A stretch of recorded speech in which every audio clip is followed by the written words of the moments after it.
There you go. Yay. Let me... Where is... There we go. Wow. Hi, pens. Here you go, Orchid. Here's the clip. Oh, yeah. It is a fairly long one, but there's a few good snipes in it, including a golden gun shutdown, which wasn't... I don't have a high impact rifle on, so it wasn't a one-shot golden gun kill, but it was a two-shot golden gun kill. Nice. Yee. Nice. Feeling Hi, a little Pez. about Hi, it. Black Flag. Let's see here. I was going to put this, like, I should show you guys what it looked like right after I did it. Because it was... Context for chat, she burned the shit out of herself at work today with chemicals. All you need to know is That's that what it looked like right after it happened. Yeah. Because that's the picture I sent to Maddie.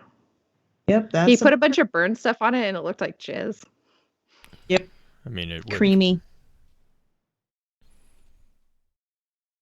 All the creamy. Yeah. It's really funny.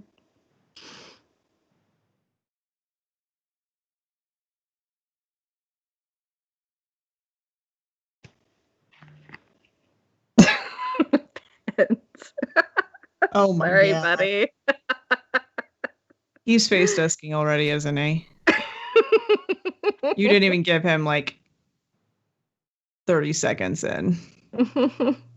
I'm slightly upset with her. Oh.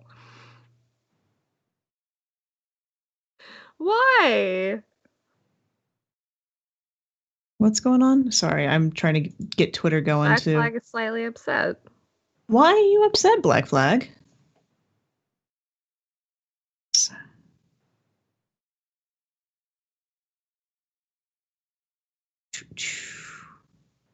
Do, do, do, do, do. I'm loving it. Who's gonna do that? Yeah. So my baby sister who is the youngest in the family, she used to have this thing where she would just do random commercial jingles Really? all the fucking time. Rip, slip, brush. Ah. Do you remember those stupid things? The finger condom brush things? They're my parents went to Togo's the other day.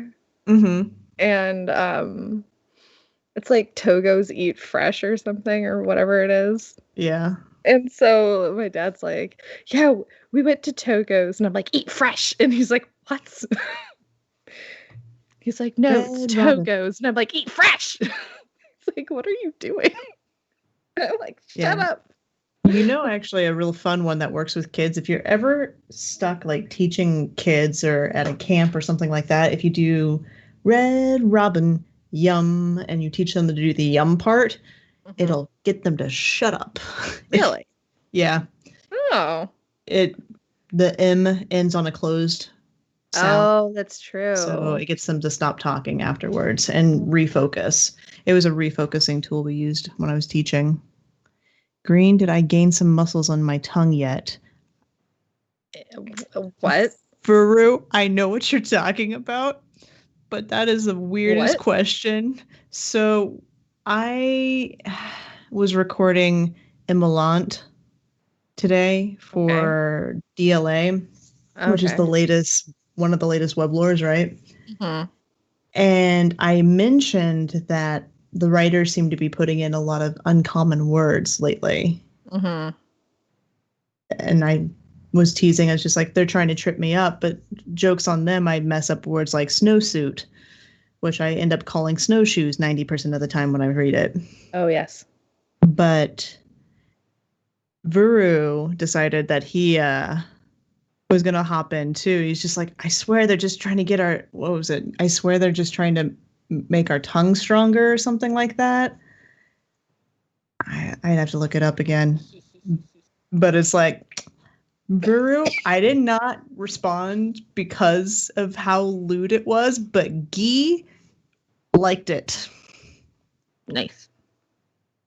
What is it?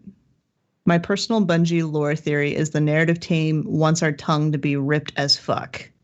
Yeah. Yeah. They know what they like. I mean, who better to have a ripped tongue than lore people? Well, at least you're going to use it. Mm-hmm. Wait. To play saxophone with.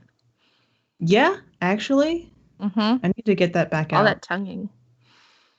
There is a lot of tonguing. Mm-hmm. Flutter tongue, even. Flutter tongue, actually. Yeah, absolutely, actually. I am breaking chat. Hi, Irish. Yep, I came you in definitely at did. All That's illogical. Oh, Viru, you're one of my favorite people. Pins, flutter tongue is an actual maneuver It's for an actual saxophone. thing. It's an actual thing. It is. You mostly use it on flute, but you can do it on other woodwinds too. You can't do it on the oboe. I tried. No. It actually hurts when you actually do it. It hurts Yeah. real bad. So like, don't do it on the oboe. Well, if you're playing any reed instrument right, it's gonna hurt a little bit every time you tongue. I mean, like, usually it hurts in like kind of a good way, but on a double reeded instrument, it hurts in a real bad way because your tongue gets stuck in it and then you break the reed and then it hurts in a financial way as well. Yeah, no shit. Oboe reeds are Jesus. like $20 plus a reed. Okay. break those all the time. So whenever I was in woodwind methods in college, we had to learn how to play one of the double reeds. And I was like, I don't want a headache, so I'm going to go play bassoon. Bassoon is great. So many thumb keys. There's 10 of them. Yeah, I would rather play bassoon than oboe any day because I can actually feel the reed between my lips rather than the tiny thing that goes with oboes. I lost a lot of brain cells playing the oboe over the years, but I got paid a lot of money for it. So. Hey. You have a shredded lower lip? What were you doing? I bit my lower lip, and it has abscessed. Ooh. So That's not good. Size always, matters. That's exactly right, Irish. And then, of course, because that happened, my back cheek then had another one pop up. Because, you can't have just one sore. Bam. That is not good. No. That is not good at all. All right. Oh, yeah, I should open up. Audacity. Audacity. Please don't fuck up on me. That's all you want to do.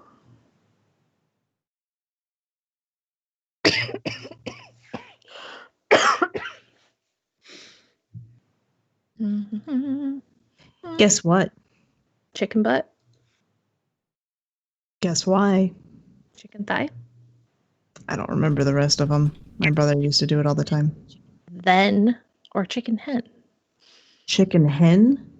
Chicken then. Consume, enhance, replicate. Guess where? Chicken square? That's deplorable.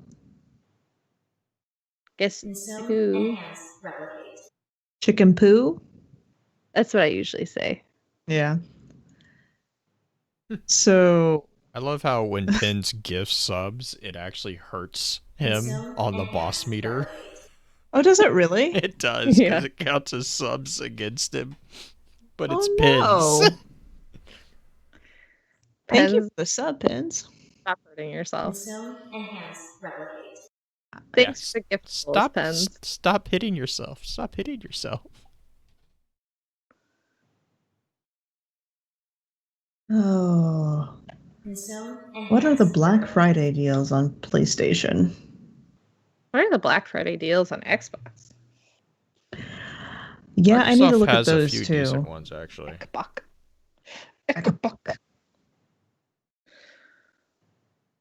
Just can't help yourself. Just Just keep like a yourself. I wanna buy a new Xbox, but none exist in the world. Burr, burr, burr. I think that's the same with PlayStation right now too. I went into Best Buy today just for shits and giggles because I always kind of just troll just to see what's going on in there. And they have some pretty displays for both the Xbox and the PlayStation, but no cabinet to be found of no. actual, like, there's not even a cabinet set up of the Did you actual see the post? model. I think it was in Lore Hub. Someone posted the Twitter of like, I hope all the adults who stole all the PlayStation and Xboxes realize that they prevented the kids from opening their Christmas present. And it's a picture of Michael Jordan. It's like, fuck those kids. That's funny. And I'm like, yep, those parents should have been online with the rest of us. Well, most of them probably have no freaking clue. Oh yeah. Well, that was the hilarious meme about the Xbox was because it's Xbox Series X, but there's also the Xbox One X. Mm-hmm. Well, the Xbox One X didn't have anybody competing for it. So they all bought Xbox One X's. Part of me wonders if that's part of the marketing scheme going on. Oh with the yeah, I'm stupid like, convention. oh my gosh. I mean, Those poor kids can't play Cold War and next yeah, gen. to be fair, on a lot like with the Xbox, for this iteration, like this period, the next generation's really not gonna crack open any new games. Not yet because of all the delays and stuff. Which I mean, but Xbox, like, I don't know. I still agree with Xbox's marketing strategy on that one because they're not going after the console. They're going after the whole thing with the subscription to Game Pass, which, yeah, as soon as they announced Disney Plus on that, I was like, oh, you aren't joking. You're playing serious over there. I have Audacity up and good. You ready, Orchid? Yes. Oh wait, hold on. Stereo. 48,000. Okay, now I'm ready. 3, 2, 1, click. I found out today that I am a terrible voice actress for Osiris. Oh, that's not good. I mean, Obed is impossible to imitate. I mean, I don't Kira, but I'm not talented. I don't know if that's necessarily a bad thing, Green. I mean, because if you would be a really good voice actress for Osiris, that would make me concerned because his voice is not definitely that low. He's not. His voice is not that Well, I low. guess Like that's if I true. try to do Zavala would be concerning. Though, have you been following Lance's little jabs at the voice acting of Beyond Light on Twitter? No, I haven't. He's been It's great. he's been going off about how the stranger doesn't deliver. He doesn't agree with how the stranger delivers a couple lines. Oh, And I think I did kind of see one of those, but I didn't really. Today's was Aramis. He was like, Oh no! He's like, oh no. Like, oh shit. And then I think one of the audio engineers at Bungie was like, when we get back from all this nonsense, we're gonna have you go head to head with whoever the voice act, whoever wins gets to record the line. Oh my god. That would be amazing. 2 enter, 1 leaves. We're gonna get a whole season of just Zavala reading everybody's lines. It would be so weird. Voice acting Thunderdome Bungie style. I would watch the shit out of that. Oh my god. I love watching voice actors work. They are interesting. Like the Overwatch guys, those guys are fun. They are fun, yeah. But cool. One shall stand, one shall fall. No, my voice is still a little raw from yesterday's recording of Micah. Yeah, but if it's anything like the one you sent me, it's gonna be worth it. I sound like Trunks. I thought you said Easy. Trump for a second. I was Yeah, like, like that would be hilarious. Yeah, like the young, like young one, Yeah. young Trunks, yeah, yeah. Yeah. Not old Trunks, young Trunks. Young Trunks, like I don't even remember or what old the Trunks sounds like, to be honest. the first, not the Laura Bailey version, the one before her, the English. Mm-hmm. Wait, The Laura English Bailey dub. did Trunks? Mm-hmm. Oh shit, And really? the newer, some of the updated, newer stuff. That was actually one of her first gigs and where she met Travis, because Travis was a huge fanboy of Dragon Ball Z, and then he found out Why that does she that was not doing it, surprise me? and so he basically stalked her and convinced her to get him an audition. That's funny. I love those guys. Oh my god. Oh man. All right, let's get the backup kicking off there.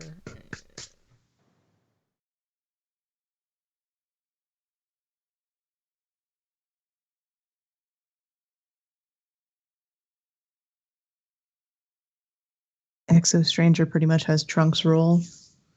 Just the popping in and out.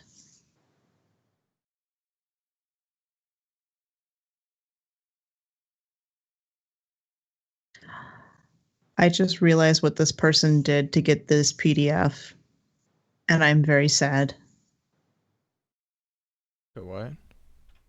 They tore the book apart to get the PDF. Mm-hmm. Mm-hmm. Yeah. I mean, yeah. Yeah. I appreciate their sacrifice. Sad. It's sad though. But it does make for a very good PDF. Yes. But let's see. Let's get here. All right. Welcome to Focus Fire Chat, recorded live on November 20th, 2020, over on twitch.tv/FocusedFireChat. As always, want to give a big shout out to our live chat here with us tonight. Thank you so much for joining us once again. This week's episodes are going to be focused around exploring Clovis Bray's journal.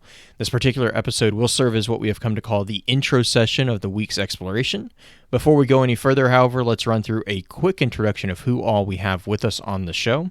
As always, this is your host, Blue Crew 86. And this is the very vexy green-eyed music lover. This is Hey, It's Orchid.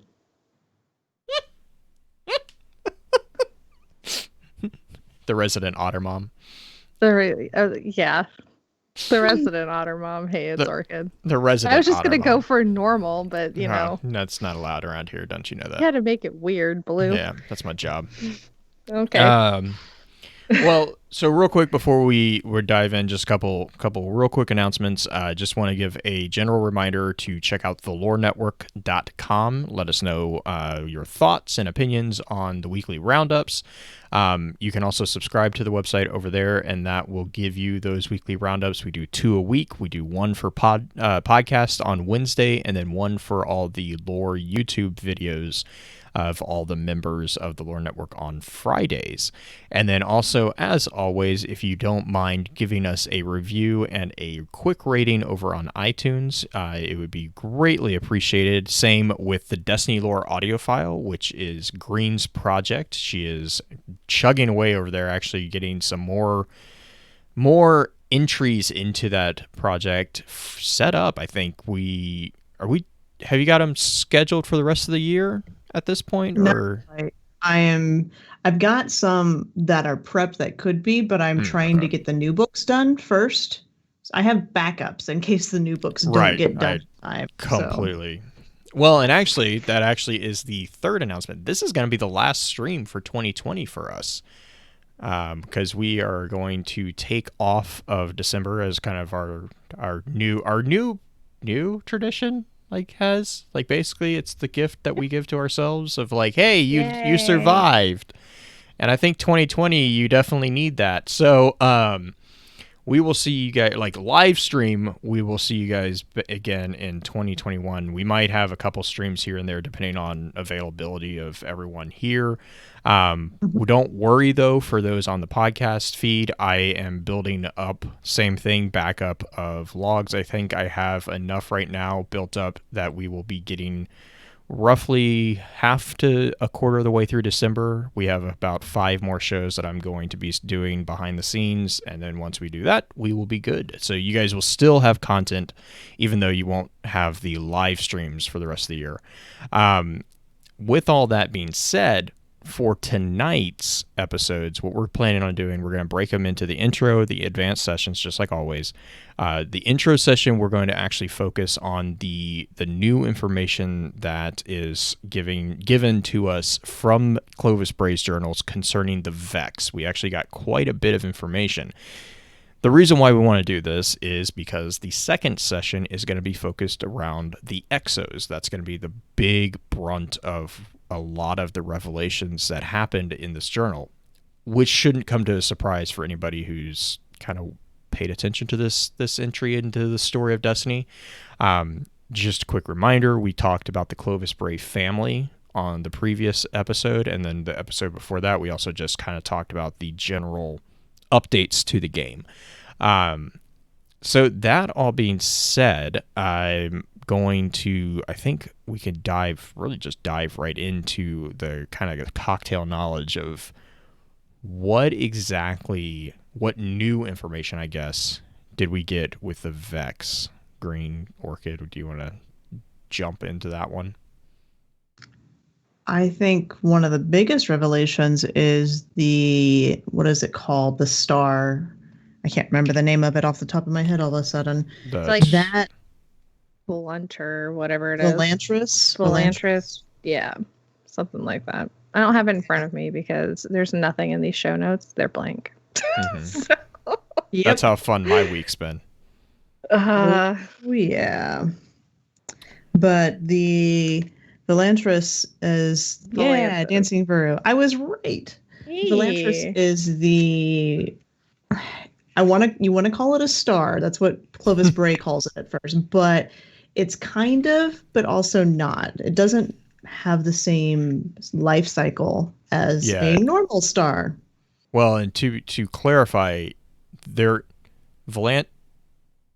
is the star, but I think it's like 2048 is the planet that they visit that circles right? I think if I remember that correctly. Like a Mercury version. Yeah. It's a planet that is circling the star. So there is a star, but they're not going to the star. They are going to the planet near the planet star. That is near the star, which is, chat's talking about it right now. It's an immortal hypergiant, which is a very interesting thing because it should not be able to exist. But the Vex have reconfigured the Vex things, are feeding it. They're cycle feeding it. Mm-hmm. which is fascinating. Like, it's, But that is probably one of the biggest revelations that we got about the Vex, because with that, they were able to start harvesting Vex fluid from this area and bring it back to Europa through this giant Vex gate that Clovis Bray had done a raid on Ishtar Collective and stole a Vex. One Vex. And forced it into slave labor to make a giant gate, which is the gate that we see in the strike on Europa now. The new strike. Probably my favorite strike right now because it's actually challenging. A different strike. Yeah, that too. It's challenging too. Like if you got to pop in and out. It's a fun nightfall. The glass way. It is fun. The glass way. Yeah. All arc damage is increased. Oh no. Oh no, that's when you get Risk Runner out and just go balls to the wall. Yeah. Yay. Or Trinity Ghoul. For those long range. That's what I've been using in there. It works real well. No, I just run shoulder charge everything. The Arc Strider. Arc Strider just. Yeah, right now I am. That's not going to last long. Okay. Hmm. I'm still playing Warlock. I'm I haven't proud of you. given up on it. I haven't given up yet. I'm gotten proud of you real that you close. haven't. I've gotten real close. Not gonna lie. The floof has killed me more times than I care to admit. It's an art, not a science. It's The art of stupid. floof. It's the art of floof. So stupid. I've walked off the map, and if you walk off the map, you just SOL. You can't recover. Nope. Unlike on Hunter. No, you can't recover. You just die. But you die beautifully. Yes. Mm-hmm. Gracefully. Mm-hmm. To your death. Slowly. Yep. Which is so painful. Flat. talking about the star, it's on in the journal. It's about page 33. He says, this is when they actually go through the gate, I think for the first time, Clovis and Elizabeth and a team of their people. He says, gateway analysis, non-gravitating, purely geometric traversable wormhole of the Ellis configuration. There is no singularity and no firewall. He's just some notes there. And he says, we passed into a gallery of awesome light. It struck us to our knees. The probe imagery did not prepare us. A curtain of blue-violet fire filled an entire half of the sky, pebbled with granules, seething with promontories and flares. We stood beneath a blue hypergiant, titan of suns, looming over all. It should have killed my human-bodied companion instantly. With peak radiance in the far ultraviolet, it would cook flesh. But the probe said it was impossibly safe for life. We fanned out into ancient stone ruins pierced by dull metal towers and flickering lines of light. Though the rock was cracked and pitted by radiation, our geologist identified it at once. Felsic granite, he reported. No iron, no heavy metals at all. A lot more sodium, oxygen, boron, and aluminum than I'd expect, and a lot less silicon. Oh my God. What? I demanded. This rock is almost 13 billion years old, the geologist whispered. It formed with the very first generation of planets less than 1 billion years after the universe was born. We are standing on a dissected piece of one of the first worlds. That's not possible, the astronomer protested. That's a Type O hypergiant up there. They're lucky to live 2 million years, and its metallicity is 15 sigma above average. That is not an old star. I opened my proxy arms to the light. The gate had taken us to a miracle. This star was big enough to fill the solar system from the sun to the orbit of Neptune, bright enough to shine like the full moon even from the distance of Alpha Centauri, and yet here I was, unblinded. Something had tampered with this star. Our physicists identified a lensing effect, magnifying the star's optical size and redshifting its radiation. It was as if the whole behemoth was wrapped in some kind of skin, but that was only the beginning. So right here, what they're explaining is a variant of, and I think chat was talking about it real quick. It's a variant of a Dyson sphere, which is actually theoretically one of the ways that you can achieve, I think it's level 4 sentience in the hierarchy of like cosmological life signs. I think humans right now, I think we're at like 2.5, I think, is where we are in this. I can't remember off the top of my head. Like ties into like the Fermi paradox and different things of that nature. But a Dyson sphere basically is a concept that they would encase a star, you would encase a star with machines and then use the star to actually generate energy and actually be able to capture 100% of that energy. The challenge with most Dyson spheres is kind of exactly what is being talked about right here as being solved. How do you keep the star going?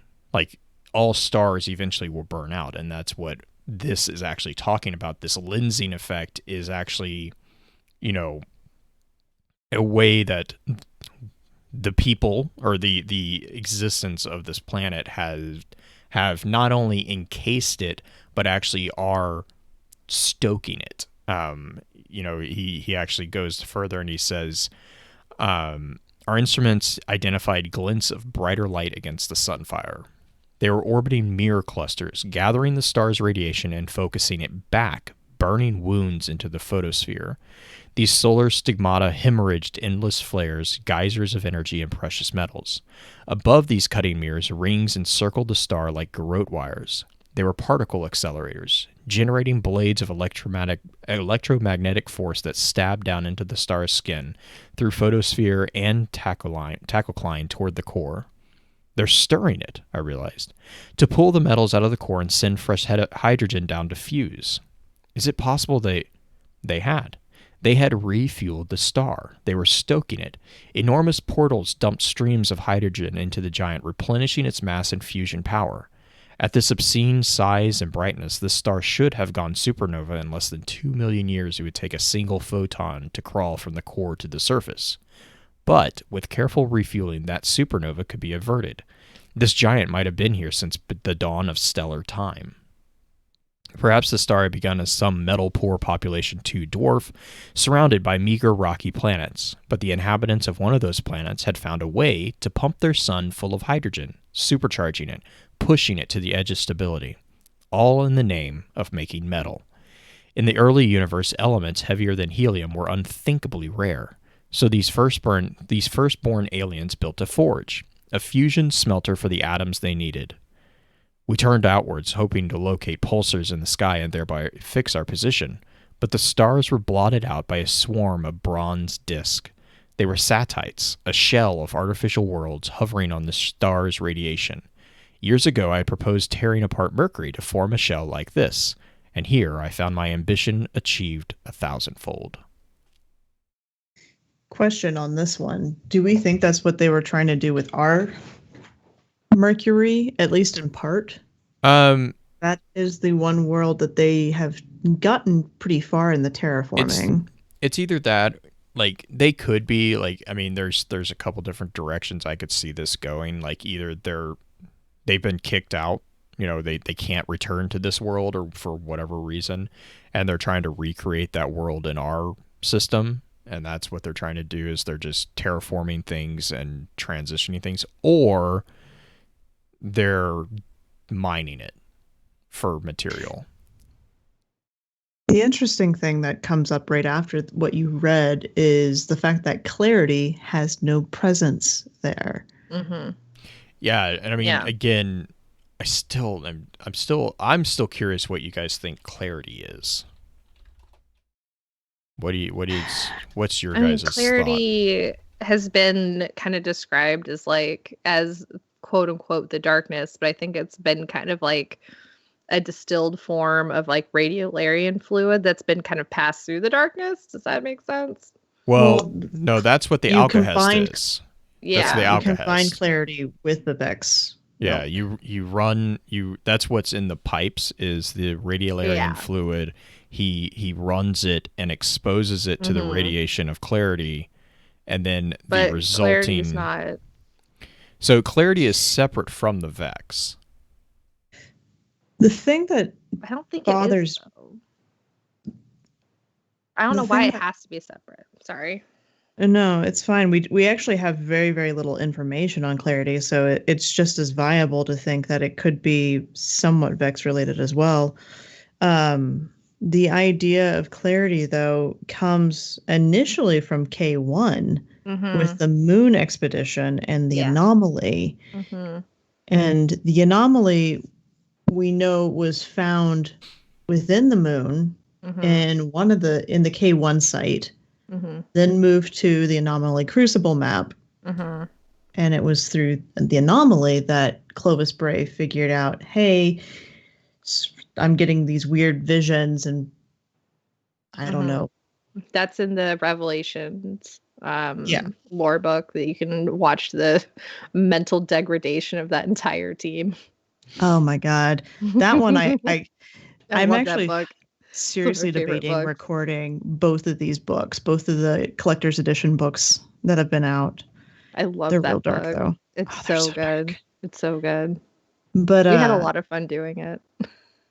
Oh, I don't doubt it.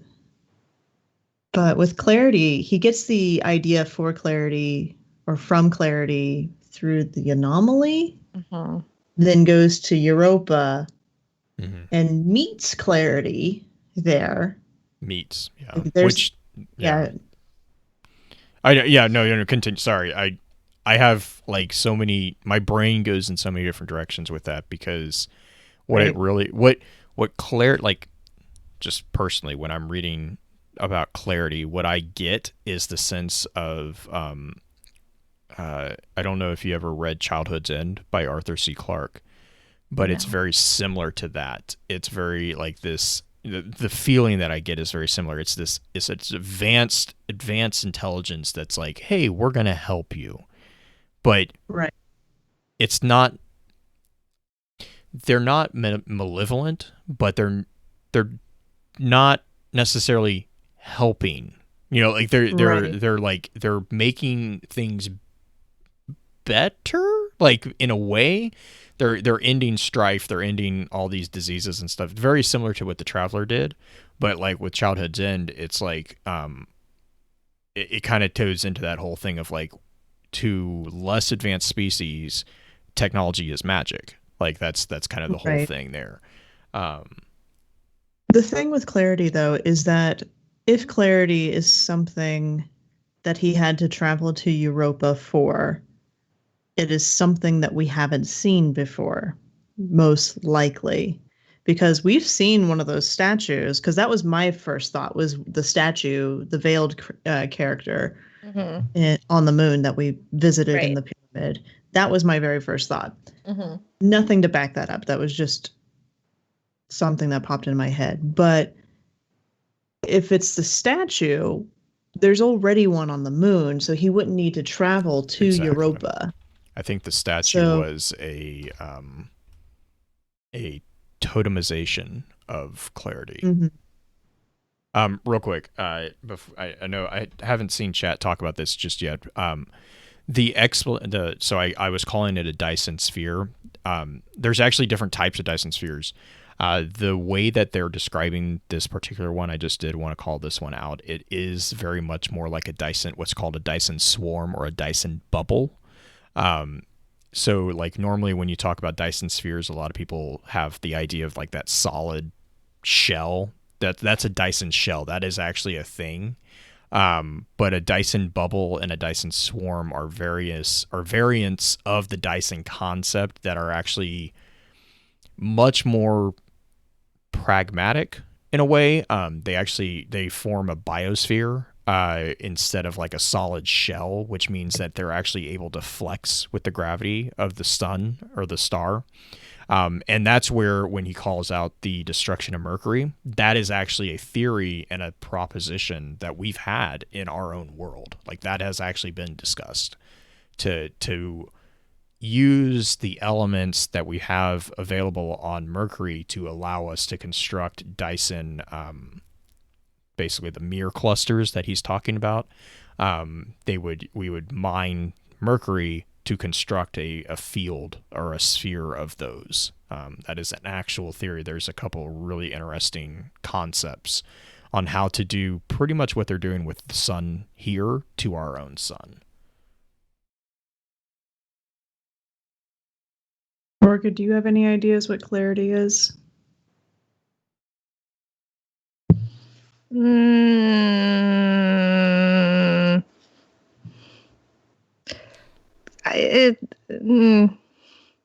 no.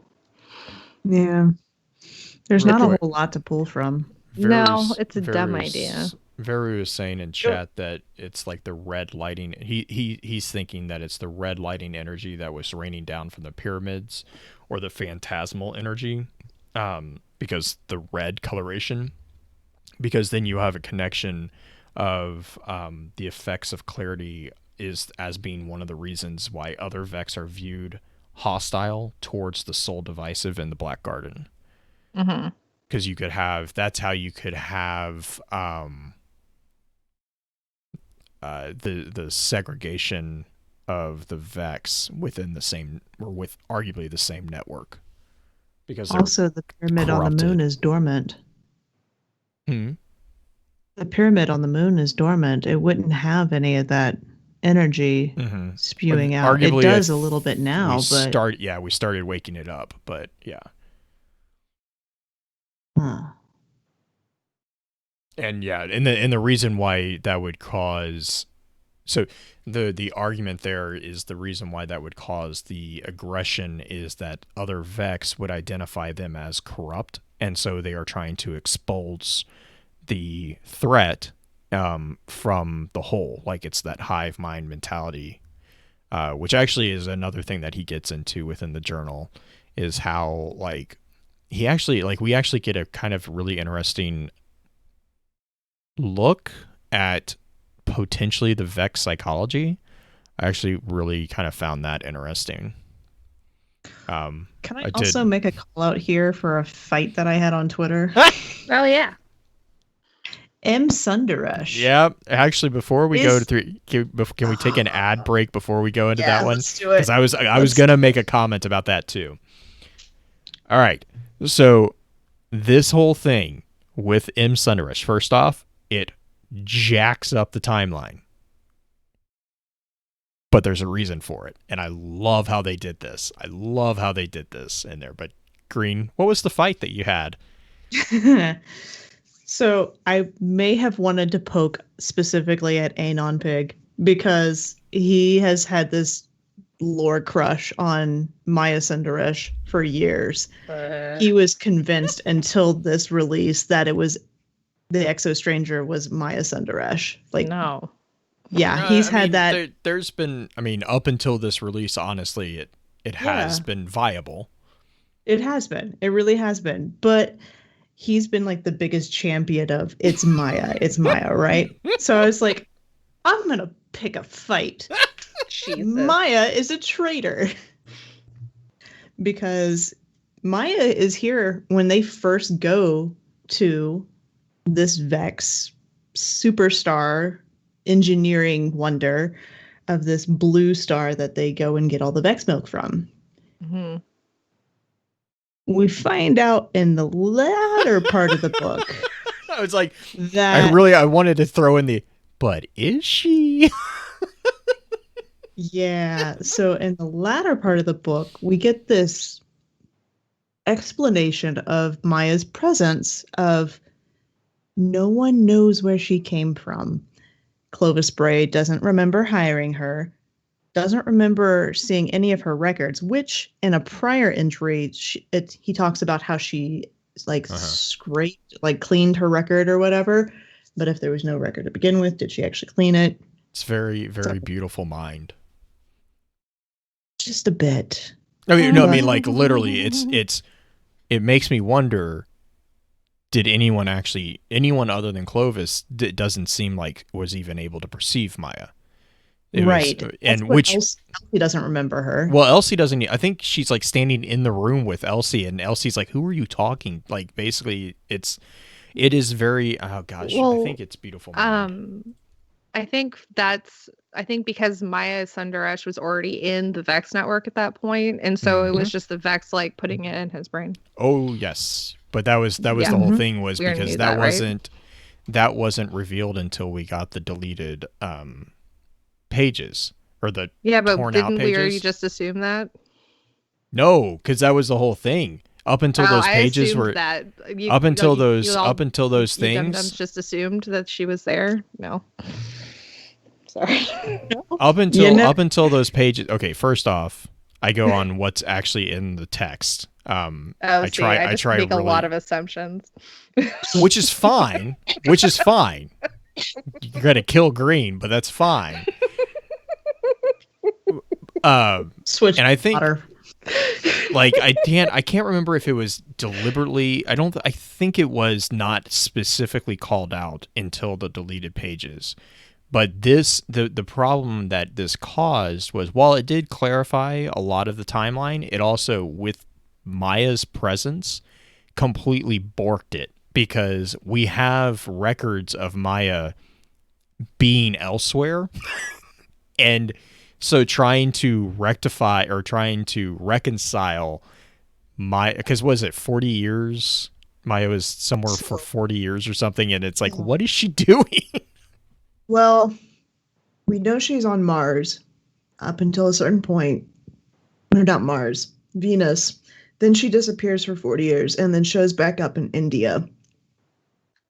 Because that's when she's doing the machine. Yep, that's when she's doing the Sisyphean project, and it should be called out there that she is working with Clovis at that time with the machine. Is she really? I'm pretty sure she is. I mean, it may have been an offshoot, but I don't remember. It was attached. It was attached. It was not attached to Ishtar. I'm pretty sure it was not attached to Ishtar. I mean, I'll have to take that away and dig into that. But I'm pretty sure that was specifically called out that she wasn't with Ishtar, because that's why she wasn't with Chioma anymore. Well, yeah, you had the really sad letters back and forth, or the ones that she wanted to send. Right. Yeah, the Vision Machine was a special assets project for the Warmind in Tibet, which is attached by proxy to Clovis Bray via the Warmind project. And then Trigger, that was very... Trigger is also saying FWC, which is where we get Future War Cult, by the way. That's Future War Cult's history, is this Vision Machine. Future War Cults, that's the connection from Future War Cult to Clovis Bray as well. Curious. And the way... Oh, go for it. I was just going to say, the way that they wrote Maya's introduction here within the book, because I think this is the first instance on page 37, where he talks to her. He called over one of my scientists, an M. Sundaresh, went to bring back samples. Like, he talks directly to her, but then he dispatches the other teams. Like, he doesn't have her proxy dispatch. Yep. He's the one who's still commanding the rest of them. So it's like this beautiful combination of Fight Club and Beautiful Mind. Like, yeah, it really, that's the sense that I get with Maya's character in this journal. Also, I love how she annoys the crap out of him by doing the same thing that he does to everyone else to him, because she is a reflection of his subconscious. Which is weird. It's terrifying, but it also makes so much sense why she does the things she does, because she is literally a copy of him that the Vex are reflecting back. The thing that gets me with this is that means that Clovis Bray was infected either immediately after going into the gate or prior, thanks to the Vex that was working for him building the gate. I would argue it was the latter. You think it was because prior with when they went through the gate, first off, when they went through the gate, he didn't go through the gate. He sent a proxy.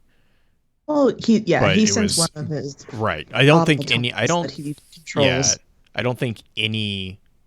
The only people who go through the gate, like themselves, arguably air quote, there were the exos that came later.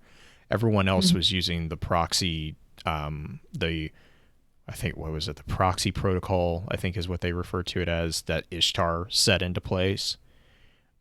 Because they knew what they were doing, or they knew some of what they were doing before they get in. But I really honestly, I think he was infected well before the gate even got into. I think that's part of the reason why he's obsessed with the gate, to be honest. I have a kind of a personal theory that it's this one Vex is like, ET phone home, like, let's get out of here. They keep cutting us up.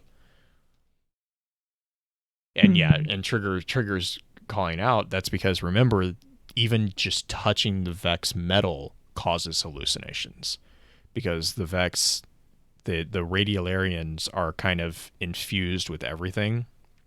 So, and that was Vault of Glass armor. The Guardians who made armor out of the Vex, and the suit of armor that you got from completing the Vault of Glass back in D1 had callouts of like the Guardians reporting like really weird dreams and visions and stuff like that when they wore, especially when they wore the helmet.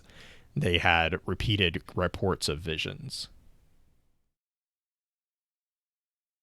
Are you reading Orchid's Veru. message. Veru's amazing. Oh. Can I point Mhm. out, here, this is what Veru in chat, I believe that Clovis Journal is actually the first confirmation that Ishtar actually also created technology and even in some cases were more successful than Clovis Bray. Very much so. Yeah. Very That's much true. so. Like Clovis was furious because the whole reason he went to Ishtar was to try to get That's the what he Vex stole. He stole and then from them. get exo information. Yeah. God. Wayland Yutani stole stuff. Wait, what? Did you guys see the movie poster that they did that combined Wayland Yutani with Clovis Bray? It has a xenomorph with a ghost. No, I hadn't seen that. Oh, it made me happy. Let's see. Do we want to talk about you want to talk about the Vex milk? It was that page the Vex fluid. We're talking 30. let me see. The Page mind 39. fluid. Is that the one? Yeah, I Yes. think so. I'm trying to So I'm trying to entry make sure. 9. I think that's the right one. 39? Page 9. 39? Or page 39. Yeah. Go for it. Well, Yeah. page 38 in the actual book, page 39 in the PDF. Okay, I'm looking on 39. I'm like, Sorry. I don't know. No, you're fine. You're fine. Oh, I don't have the PDF. I use like the one that I It's got from page Bray's 38. Secret. Page Page 38. 38. It's halfway down page 38 where it starts. I Because note that the Vex milk. 37 has like some of the he talks about like how they talk chemically. It's an alkaline solution, blah blah blah, which is actually kind of stuff that we kind of already knew, but it's confirming some of that stuff. And then the green, yeah, I see where. Did you want to read that, or do you want me to read it? You or Orchid, either one. Yeah, why don't you guys read it? I have a different copy than you guys do. Okay. I can get it. Give me got a it? link. It's in the super secret sneaky chat. God damn it. Thank you. So Oh my God. page, he's just spamming Blue, it now. I I'm only just hearing need it. one. I don't need 18 of them. Oh my gosh. All right. So page 38, we're going to start where it says, I note that the Vex. All right. I will read if you want me to. Jesus. Give me a link. I'll give you all the links.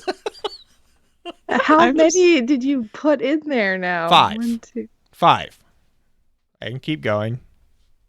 No. 5 barely fits, okay? Green's face.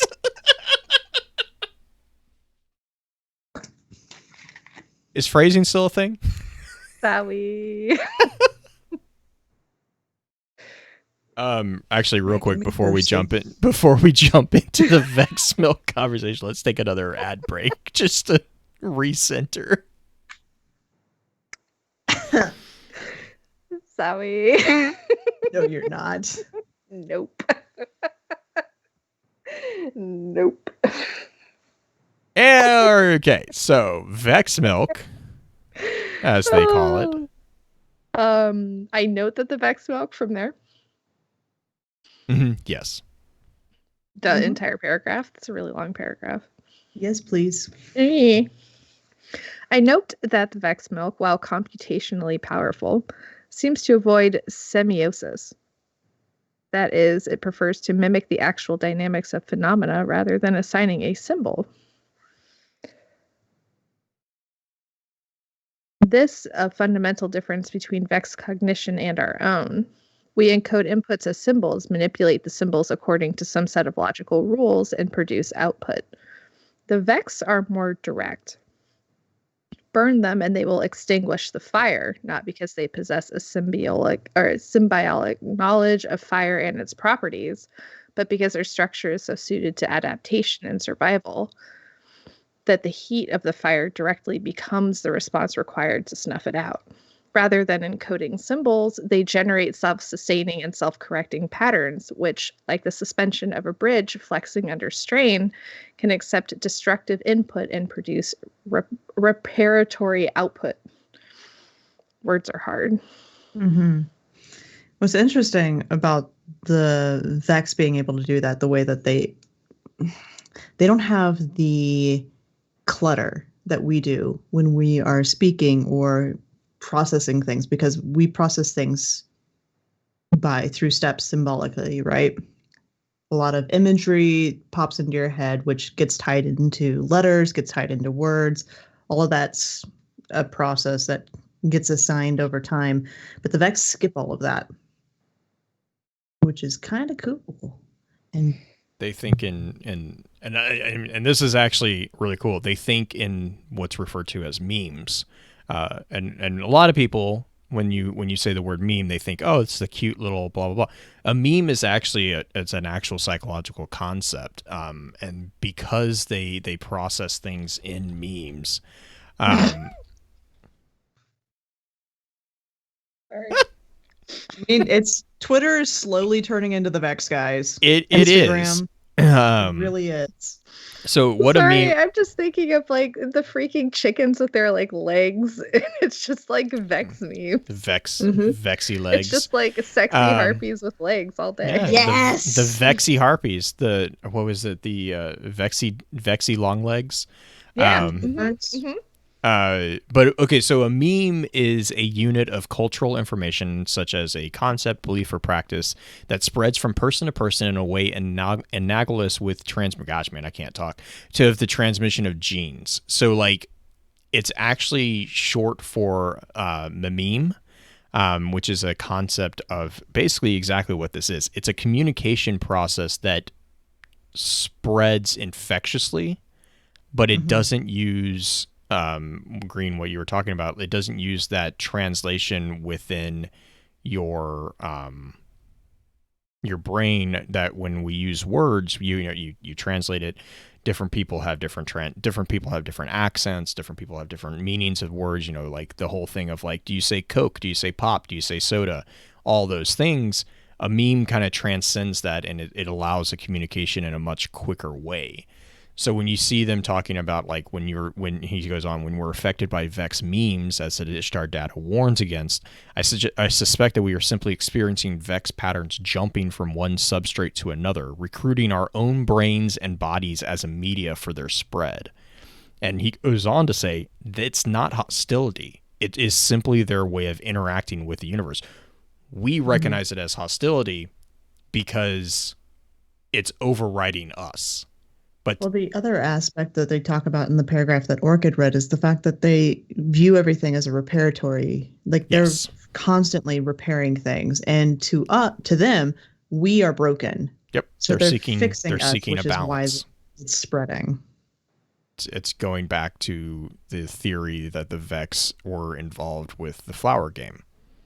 They are seeking the balance of the flower game and all that. The other kind of less serious connection that I agreed was asking me if I wanted to bring up is, so there was a question. Mentioned it. Yeah, no, there's a question about where the ghosts got the idea of the word Vex milk. And this is now technically the first time that we have seen historically the first mention of the term Vex milk, which is a tenuous connection and in my opinion, a little bit of a nod towards a theory that a lot of people are starting to have, that the ghosts are not necessarily purely of the traveler. And it's now not the first time that we have technology that has been combined with these air quotes supernatural to create something that we exist around. So the Exos were designed with Clarity and with the Vex. What's to say? And with Destiny 2, the base Destiny 2, we now have precedence of the Traveler's energy being harvestable. I swear, if this becomes a reality, I'm going to retire and just call it good. Yeah, I'm gonna. You know, it's one of those. Came It's back in. it was Curse of like Osiris yeah, it was for me. forever. It was forever ago. Oh my god. Well, I mean, it's been Curse. been in the back of a lot of people's minds ever since they started doing like the Dido symbol, like the symbols of Dido and stuff like that. Like, it's like that's a ghost. Like with the Aegis, We the still little don't know Aegis why they thing. brought. We have no idea why they brought Dido back in so strongly into the game. And Still no clue. dancing is pulling the other major connection to this is the traveler's energy is blue, just like our ghost eye. And so there's a lot of people who have started kind of connecting the idea that the ghosts are the combined effort of human technology and the traveler's energy, in the same way that we are now seeing the exos as being the combined translation or combined technology from humans with the purified / overexposed elements of the Vex milk with potentially elements of the darkness through clarity. I will say a counter though happened with which you didn't actually get to participate in when they did all the Guardians got called back to the Traveler live event before Beyond Light dropped. There was a line that Ghost says that he hasn't felt this way since the Traveler first birthed Ghost. And I don't think it was actually birthed Ghost was the line, but it was since the beginning. He had not felt that way since the beginning. I mean, so and to play devil's advocate there, you know, there's a lot of ways that they could that we could write that. I mean, you could have ghosts not have memories. You know, the exos, we have now proof that they can manipulate the memories of different things. You know, there's a lot of different directions that are still completely open. You know, I know Orchid, this will probably feel like familiar territory. You're talking about making assumptions. Yeah. You know, this is taking a lot of implied connections. I will be very clear there. This is currently in my ears. This is currently firmly in the territory of headcanon and not provable. But I think that there are a lot of little whispers of connections that, to me, line up pretty nicely. If it happens, I will die happy. That's up there with your Osiris theory. Like, that is, I don't know if that one's real or not. It'd be cool. I think that would be so funny. Like, I think it would be so funny. But let's see. I think that's actually a pretty good transition point into our next episode, actually, because that kind of the session, I guess. Because I think the next one we're going to be talking about how this information from the Vex, you know, this information from Clarity, and the combination of those two is both a solution and yet another problem in the development of exos. But that will be the next session. So for this session, do you guys have any shout outs or final thoughts?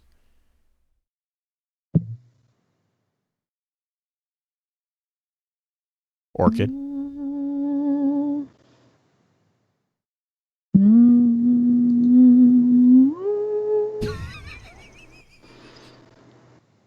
Did she? Shout out to all your Vex milk drinkers. I'm wondering where the humming is going. Like, it's like we get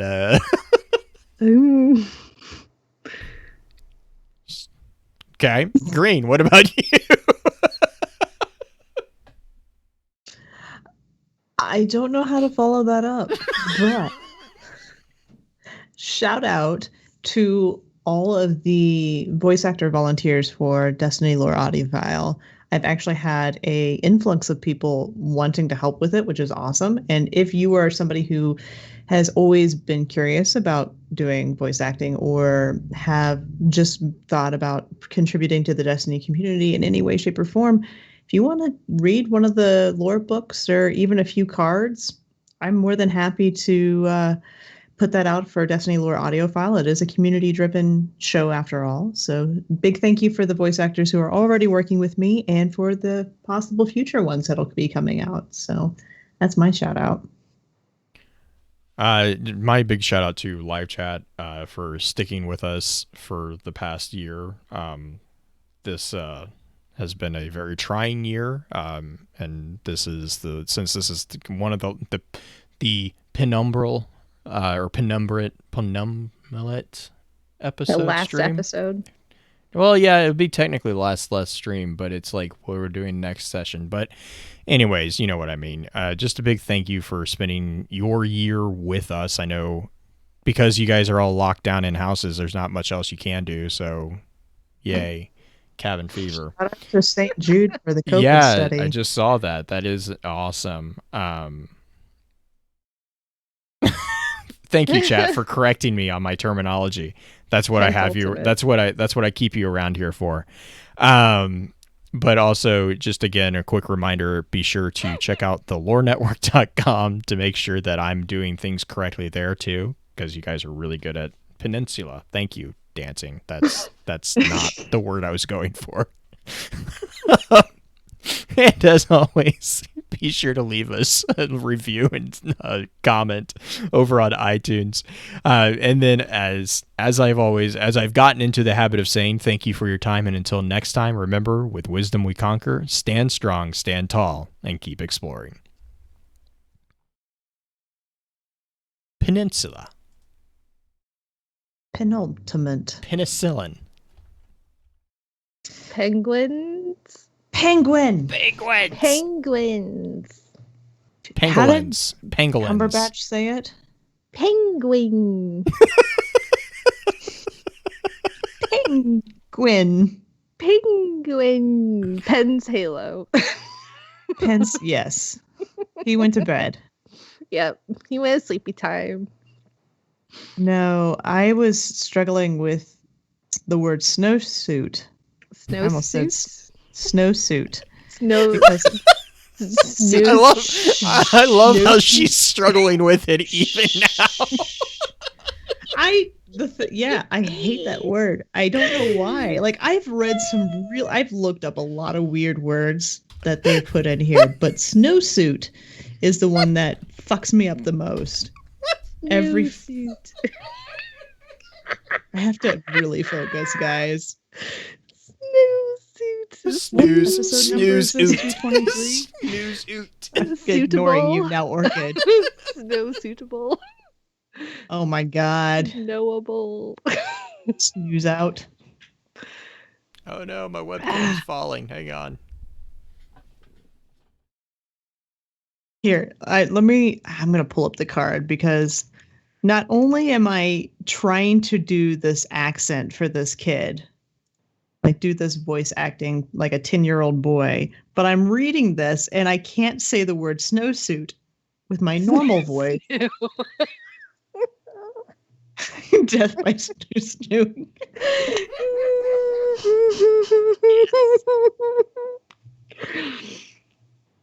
Oh, this is like the second. What on earth are you doing?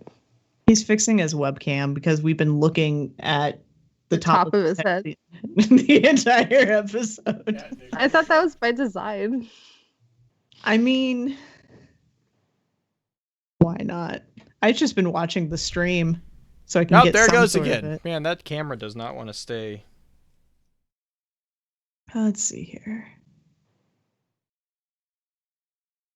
Ah, fuck it. Hang on. Here we go. It's letter 2 from Your Friend is Micah. Before we got off the ship, they gave us official Bray Tech snowsuits to put on whenever we go outside.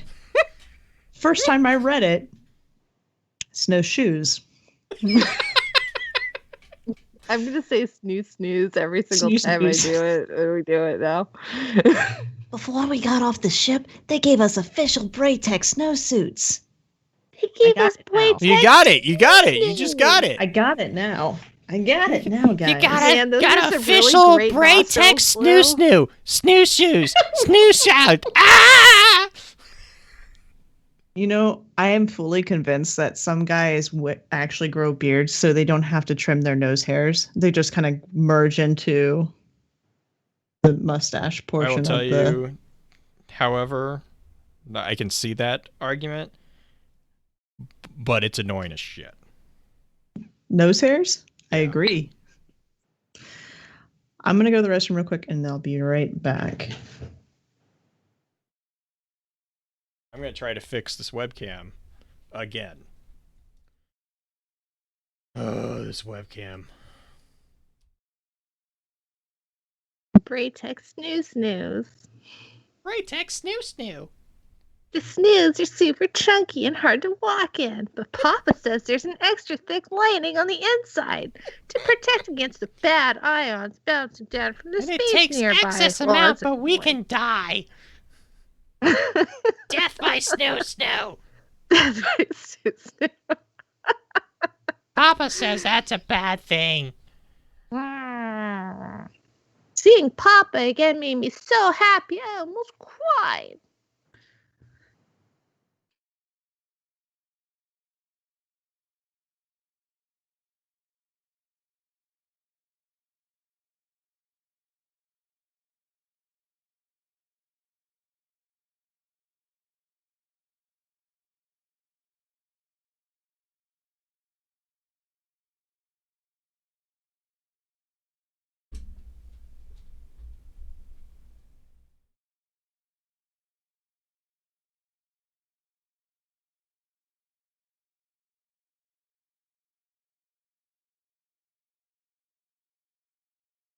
There, is that better?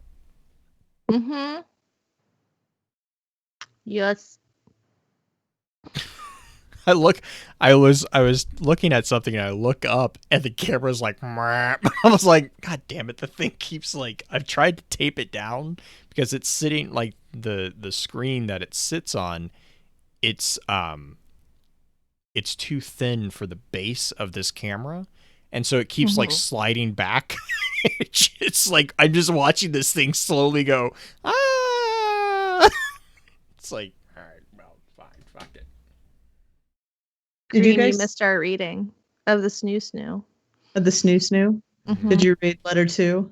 Yeah, the snoo. Nice. Papa, Did you see? Papa That's says, adorable. That's amazing. Our city apparently gives out Christmas ornaments, commemorative yearly Christmas ornaments. Toilet paper and face mask. You know, it's better than a dumpster fire. Mm-hmm. Yeah, it might as well be. Yeah, I kind of want a dumpster fire like Christmas ornament. they have them If- on Etsy. They're amazing. I don't have a Christmas tree because I don't celebrate Christmas. Well, that's your problem. I know. You also don't eat pork, so we know you're I not a don't. cannibal. I only eat humans. We know. Okay.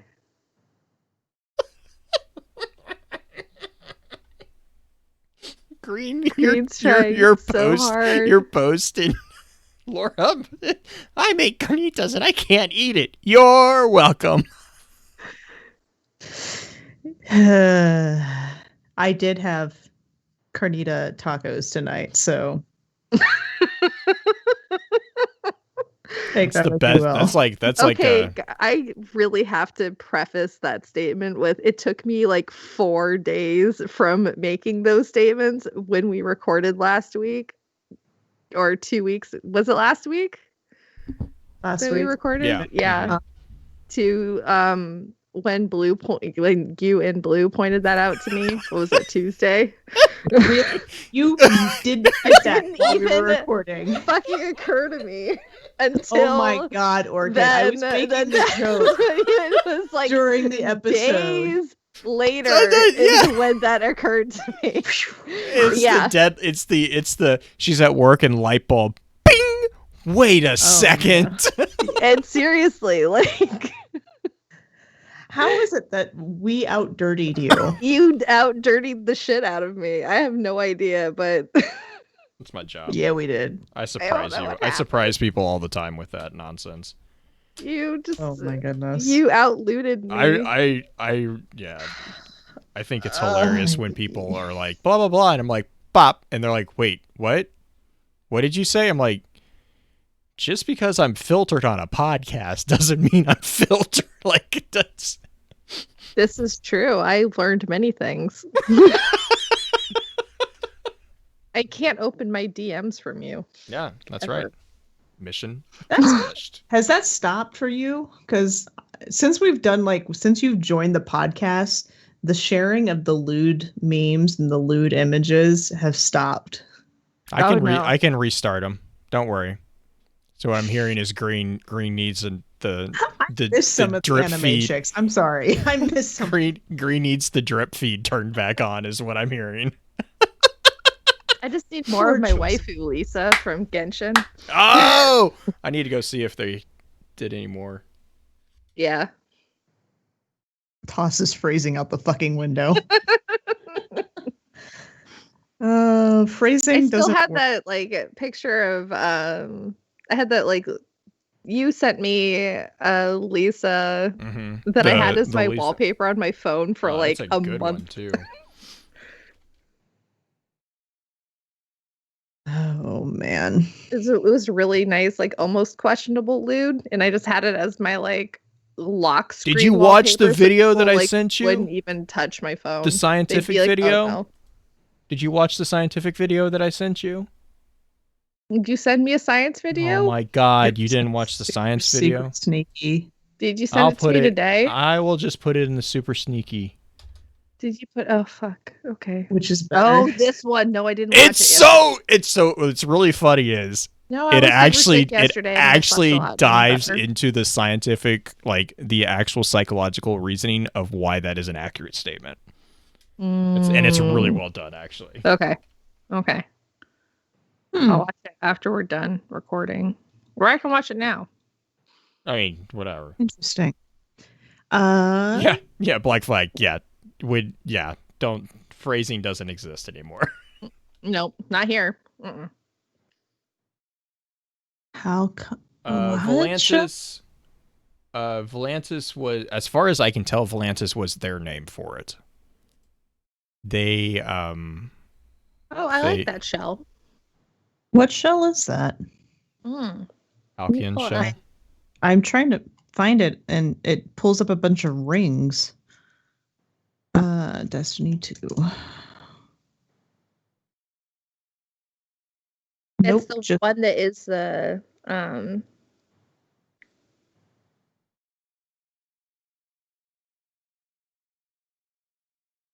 Is it from? It's I'm trying to pull up the picture so I can show you. Yeah, I have Destiny open. I can look and see. I don't know what season it is though.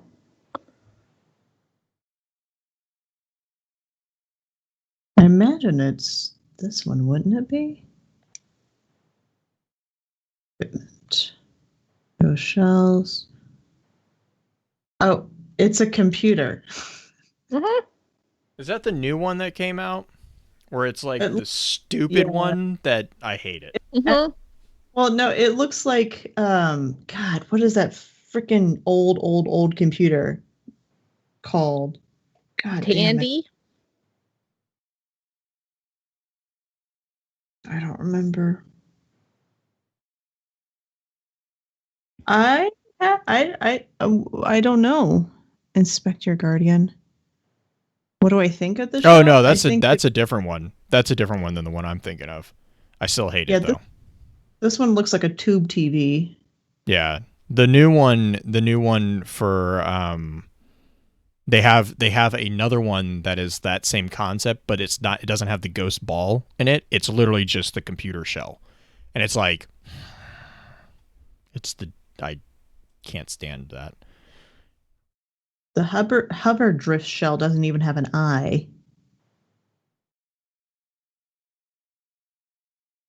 Weird. Let's see. You. It's called Bit Crush, I think. Yeah, Bit Crushed Shell.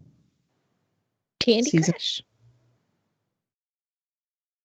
Should be. Mm-hmm. Ooh, piece of candy. What's your favorite shell?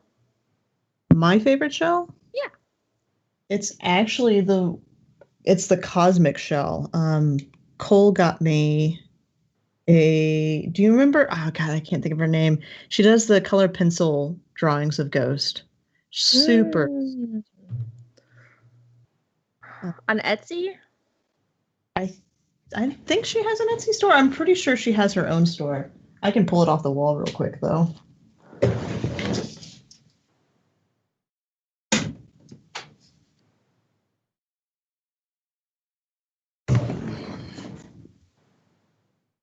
Yeah. I have no idea if you can see that or not. Yeah, I saw it. Yeah, that shell. I think it's the cosmic shell. It is super pretty, and it's Megan X Art who did it. But yeah, Cole got me this, and it is super I pretty. have one that she made for me, and it's cat ghost shell. Is it like the cat ghost shell, or is it kind of like the bat shell modified? Because I've seen It's the cat ghost shell, and she put the hat projection because that's the one I use with it. Oh, nice. Okay. Yeah, she's her. I take a picture of it so you can see.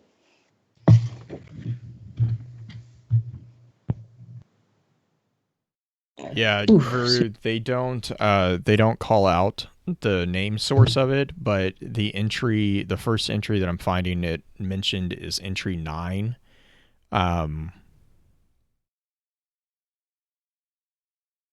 I'm assuming since the naming convention follows the naming convention of all the other planetoids that we've taken, it's a name that we ascribe to it.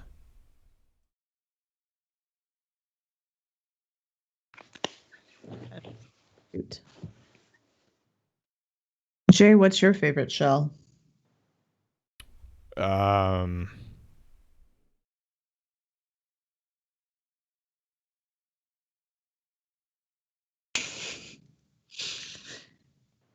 Hang on. Of reading. Are you guys telling us all your favorite shells too in chat? Ooh. Because I want to know your favorite shells as well, chat. Lay it on me.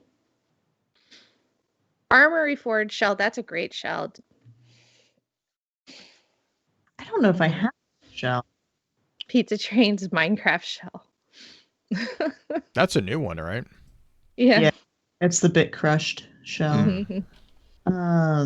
There's some really neat looking ones this season, I think.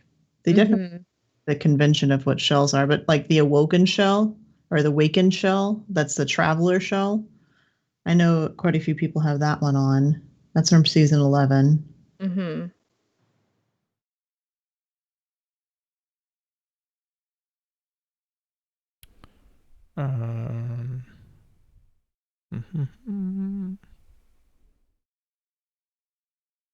Harper shell.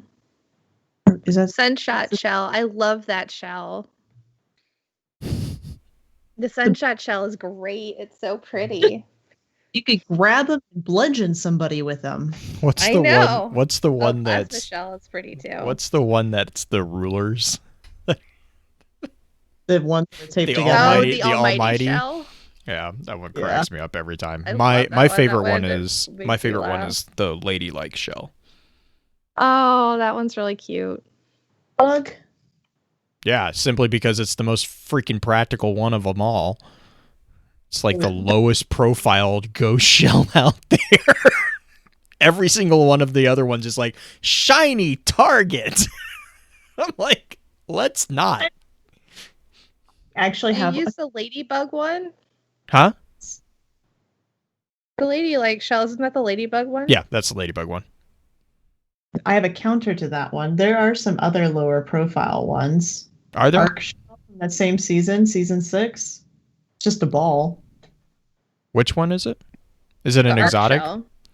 It's literally 3 shells above the ladylike shell in the collections menu. Oh, I'm Just not a on the ball. collection menu. Hang on. Uh, So it's the arc Gyro shell? shell. That one's a good one too. The arc shell? Mhm. Arch. Plasma shell. Arch shell. Okay. Sorry, I was looking at Yeah. the arc shell and I was like, that's not a arch shell. Let me see. Harper's shell is cool. That's the one that looks like the harpy. Yes. mhm. I like Yeah. that one. Mm-hmm. I don't Speaking see of, that one. did you see how you can make friends with a harpy Yes. on your Rosa? No. Where is yeah. that? It in It's the challenges of the light and the challenges of the dark. Sentinel Gray did a Mhm. mini video on it on Twitter. I think I dropped it in General Destiny chat when he posted it on Twitter. That shell's fucking ugly though. Which shell? The arch shell. Really? Yeah. Put a shader on it. No, I don't like the Hey. pattern. I don't like the pattern on it. Oh my god. That's why I You're like so- that's why I like the ladybug shell. It's just simple. Doesn't have a stupid ball pattern on it, which is the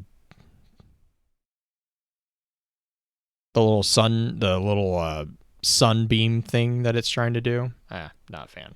Also, Orchid. What? Are you listening to Curse of Osiris? No, not Curse of Osiris. What was the season that we went and rescued Saint 14? Season of the Dawn. yeah. I was re-listening to voice lines from Osiris for that season because I was Mhm. trying to get his vocal pattern down for the card I was recording. Yeah. And there's little nods to Oh yeah. back then. Oh yeah, I think I There's sent Saintress you. in there too. Oh yeah, Yeah. there was. I think I sent you a couple of them that I was able to get from the audio scraper from Gensor back when those first were dropping. Yes. There's some. Feed me the Saintress. Yeah, the Hardlink shell is pretty cool too. I will give you that. Sainty Wisteria shell. Orbit.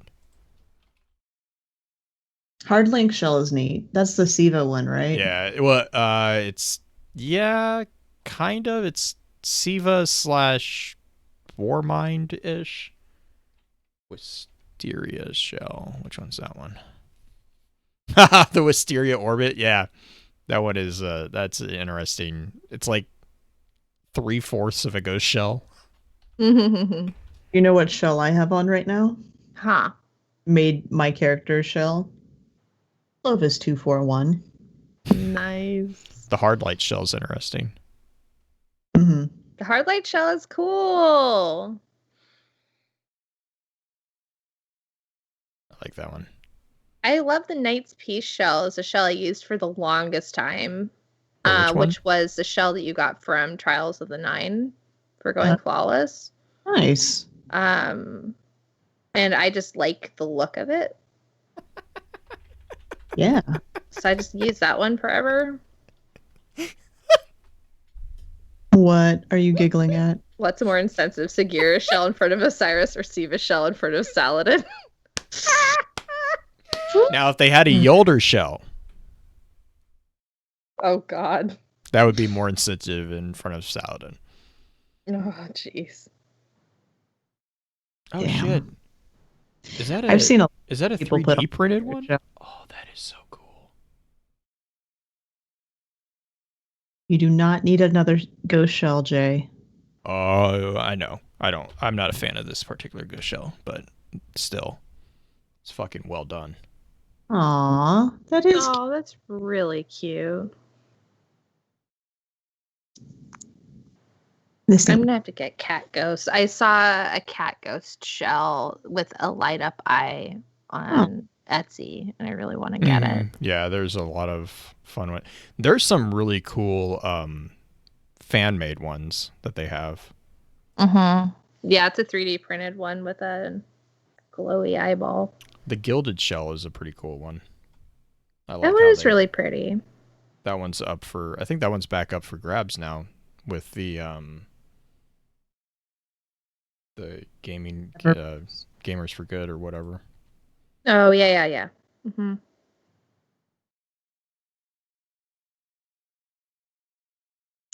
Should we start recording number 2?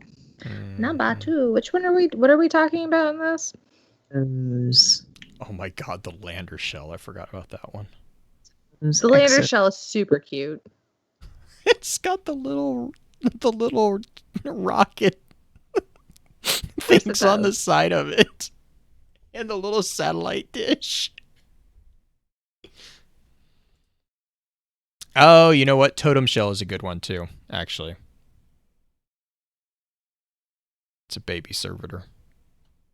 I'm super... Okay, so I'm getting ready to scroll through more of the journal. Mm-hmm. And on the end of page 40, I did not catch this the first time reading through it, but he's talking about Dr. Sundarush. Requests further expeditions to the Forge Star for material. She does not trust other members of her team, claiming suspicion of Vex exposure, and prefers to work directly with me. Very well, but I wonder what peculiar internal motive she harbors. I reformatted my assistant. No sense of taking risk. Who knows what might get into my head through the proxy link? Dun dun dun. Dun dun dun. Where was that? What page are you on? 40. Well, 39. 39. I have to translate when you're like, what? I was like, okay, -1. Yeah. It's So like page. that's and Veru kind of talking about that again. They also refer to it as the Forge Star.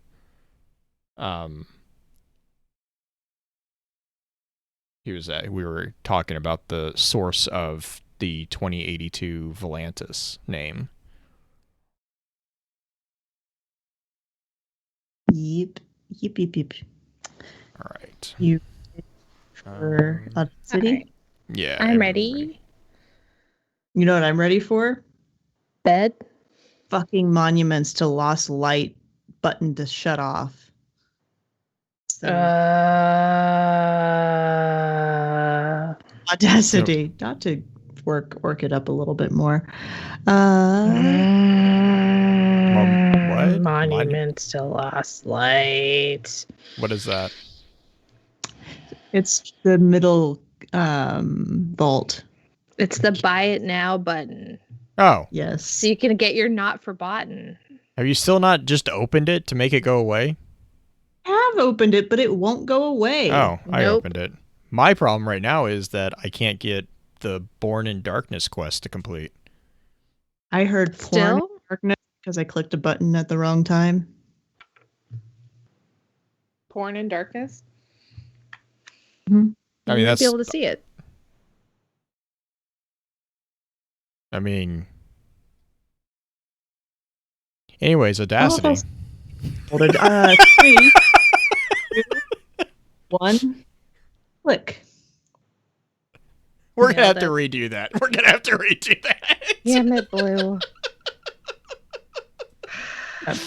Great, Jerry. You ready? Yes. I don't think he is.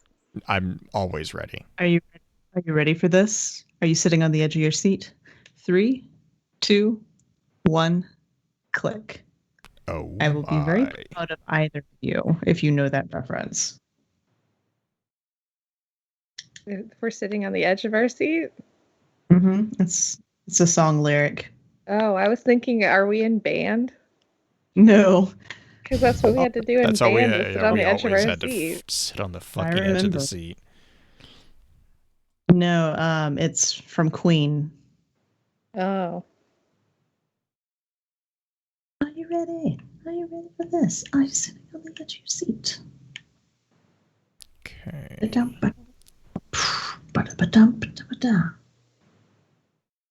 Yeah, I have opened up this stupid kiosk multiple times and it will not stop blinking at me. Sorry. It hates it. Well, you know, my Born in Light quest is stuck at 6 out of 8. So, Yeah. I have no idea what 2 steps I'm missing. but I'm not the only one. Reddit proved it. Oh, interesting. All right. Welcome to Focus Fire Chat, recorded live on November 20th, 2020. Gosh. Over on twitch.tv/FocusFireChat as we continue our discussion over Clovis Bray's journal. This particular episode will serve as what we have come to call the advanced session of the week's exploration. Congratulations to those who've signed up for a deeper dive. Before we go any further, however, let's run through a quick introduction of who all we have with us on the show. As always, this is your host, Blue Crew 86. And this is Green-Eyed Music Lover. I'm so thrown off. Because I didn't do some weird thing in between. Yeah. Oh, well. I was ready for you to be like Vex the Milk Mama. sultry, Musical. sultry, Vex milk chugging, carnitas eating, green-eyed music lover. What? Otter Mom hates Orchid. I can't tell if Blue is praying off to the side or face palming. I don't know anymore. Oh my gosh! All I have now all I have is the Mega Vex Milk meme stuck in my head. So thanks for that, Green. I broke Vero too. But anyways, so I don't really know how to follow that up. So let's just say, general reminder, check out thelorenetwork.com where you will not get any of this nonsense. You will get just I'm so broken on this whole intro at this point. I had way too many 20s coming in and then Vex Milk Mama. So, yeah. We're going to talk about exos. Orchid, I choose you. You can find us on thelorenetwork.com alongside many impressive lore content creators. It's almost like she says that like 50 billion times. Nailed it. She does it way better than the rest of us. Yep. Dancing's helping me out too. Lore Network, iTunes reviews, Loot Crate, maybe. Okay, I could do all of those things. All right, do it. Yeah. I'm just going to leave all if this you in the guys episode. would be so kind as to leave us a review on iTunes, we would really appreciate it. 5-star reviews really give us a chance for other people to find our podcast. It gives us the visibility that we need so other people can share in the lore of Destiny and other stuff that we talk about. Also, Loot Crate's great. Hey, I don't even know what the code is right now. It would be great if Blue would talk about that. How I'll put the about you do link. that? I'll put the link in the show notes. And if you follow the Loot link Crate. and then you use the code Robots Radio, you get, I think it's either 10 or 15% off the first crate. And then also, does that count on the big Destiny crate that they're getting ready to does because I confirmed that. I confirmed it because I got it for myself.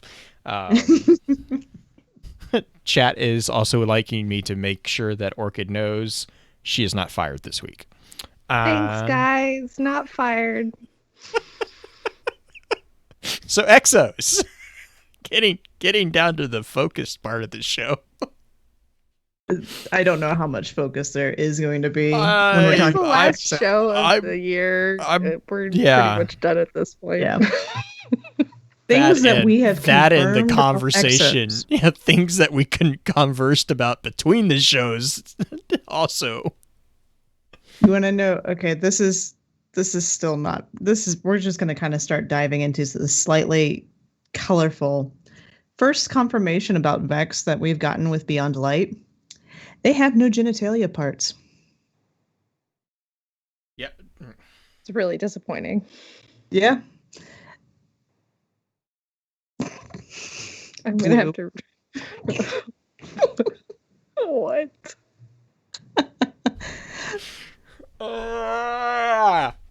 This is true.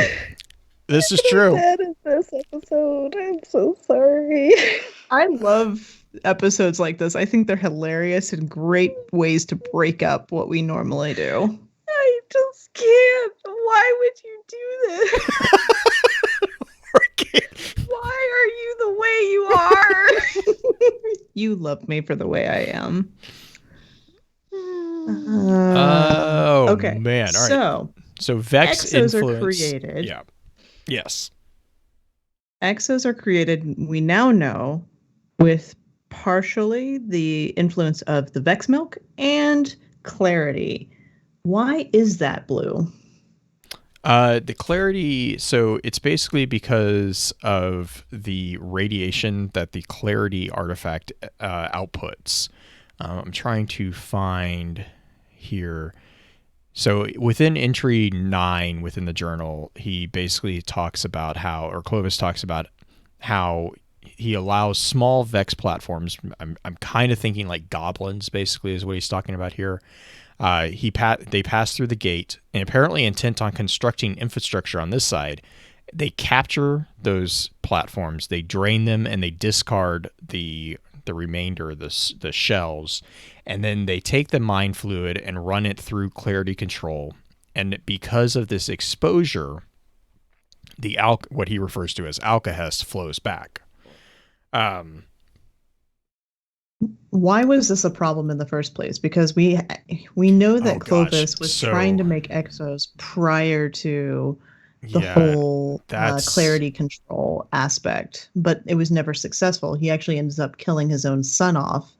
Yes, and this is where I'm kind of getting the sense that this is where we get the mention. He doesn't call it out, but I kind of got the feeling that this is the long, slow whisper. Because basically human psychology is kind of it's a Schrodinger's type situation. Like we want to be one thing, but at the same time we can't exist that way. So he says, like, let's see, entry 8 is basically his revelation that when you expose the radiolarian fluid to the clarity, the Vex patterns break down and the fluid takes on some of the properties of clarity itself, which is its reductive effect. So if you introduce a tiny aliquot of this refined clarity into an exomind, it solves the loop billboard crash cycle. And as far as he could tell at the time, permanently. We find out later that's not actually true. But he says that basically the combination of Vex fluid and clarity is the key to cybernetic immortality. Now, the problem here is that eventually this will come back to kind of haunt him with DER. But up until this point, they had not even been able to get to a point where they could start finding DER. Right, because they would basically go insane because they would have essentially the same exact problems as his own son did, in the fact that their brain could never reset. Essentially, it never basically had a sleep cycle. Yes, and also, so the human brain, it stems from the same thing that DER stems from. The human brain is such that we have evolved that we do things. 90% of what a human does is largely unconscious, like breathing. Breathing is something that when you think about it, you actually can stutter your breathing, but for the most part, you don't think about breathing. Blinking, you don't think about blinking. Wetting your lips so they don't get chapped. All these different things. A lot of these things are very, very habitual, and they take up processing power, and arguably within the exo body, they are not necessary. So breathing's 100% not necessary. Eating is 100% not necessary. Sleeping has been confirmed multiple times this season as not necessary for exos. However, when a human being, and to be fair, Destiny is not the only one who's explored this particular trope, but when a human is introduced into an environment where they don't need to eat, they don't need to sleep, they don't need to breathe, they don't need to, whatever, there are psychological ramifications for that, because your brain is so hyperactive that it actually starts inventing problems. we make fun of these things. They're called first world problems. It's when you start creating problems where there are no problems, because your brain is set to solve things. That's one of the underlying structures of the human psyche is we see things and then we try to piece them together into a way that makes more sense. Well, when we start noticing lacks, our brain automatically wants to fill in those gaps and try to figure out why those gaps exist. So when you start being like, oh, I'm not breathing, well, to a robot who has never breathed in their life, that's not a problem. That's just like, okay, whatever. But to a human being who has an evolutionary track record of, hey, if you don't breathe, you die, there's a instinctual and a very, very unconquerable fear of being in a situation where you can't breathe. Like, that is a survival trait that has allowed us to continue existing. So that's when you start getting into this concept of like, well, how do you manipulate memory but not erase memory? Where does the memory of an instinct disappear, or where does the memory of an instinct stop and the memory of the individual take place? And within the brain engrams of a human being, that really has not really been discovered. It's all kind of interwoven into what makes us us. And that feeds into what is called the DER effect with the exos. Once they figured out the Alcahest situation, which was the solution to what he refers to as the billboard cognitive loop, which is why early exo models could not pass. They could pass the Turing test, but then they quickly became aware that even though they passed the basic Turing test, they were not necessarily conscious. They were still in a loop. They would have the same conversations over and over and over. So those conversations individually and outside of the context of the whole experience, those individual conversations would pass the Turing test. But then they come back the next day and he would basically have to have the same conversation with that particular test subject, and they wouldn't have any recollection. Some wouldn't have any recollection that they've had that conversation. Others would have the recollection that they had the conversation, and that would also cause psychological stress, because you've done this before, but you can't stop yourself from doing it. That is going to be very stressful. And so that's where you get like a lot of the exos who are committing suicide, because they're trapped. They're literally trapped. I think they even I think Elsie calls it human minds trapped in a totally inhuman context. That was her problem with using the Vex fluid, was because of what happened to the Ishtar scientist. She made the point. She's like, wait, so you're creating a simulation within the exo mind to keep the exo mind busy and distracted. She's like, how is this any different than what the Vex did to the Ishtar scientist and torturing them?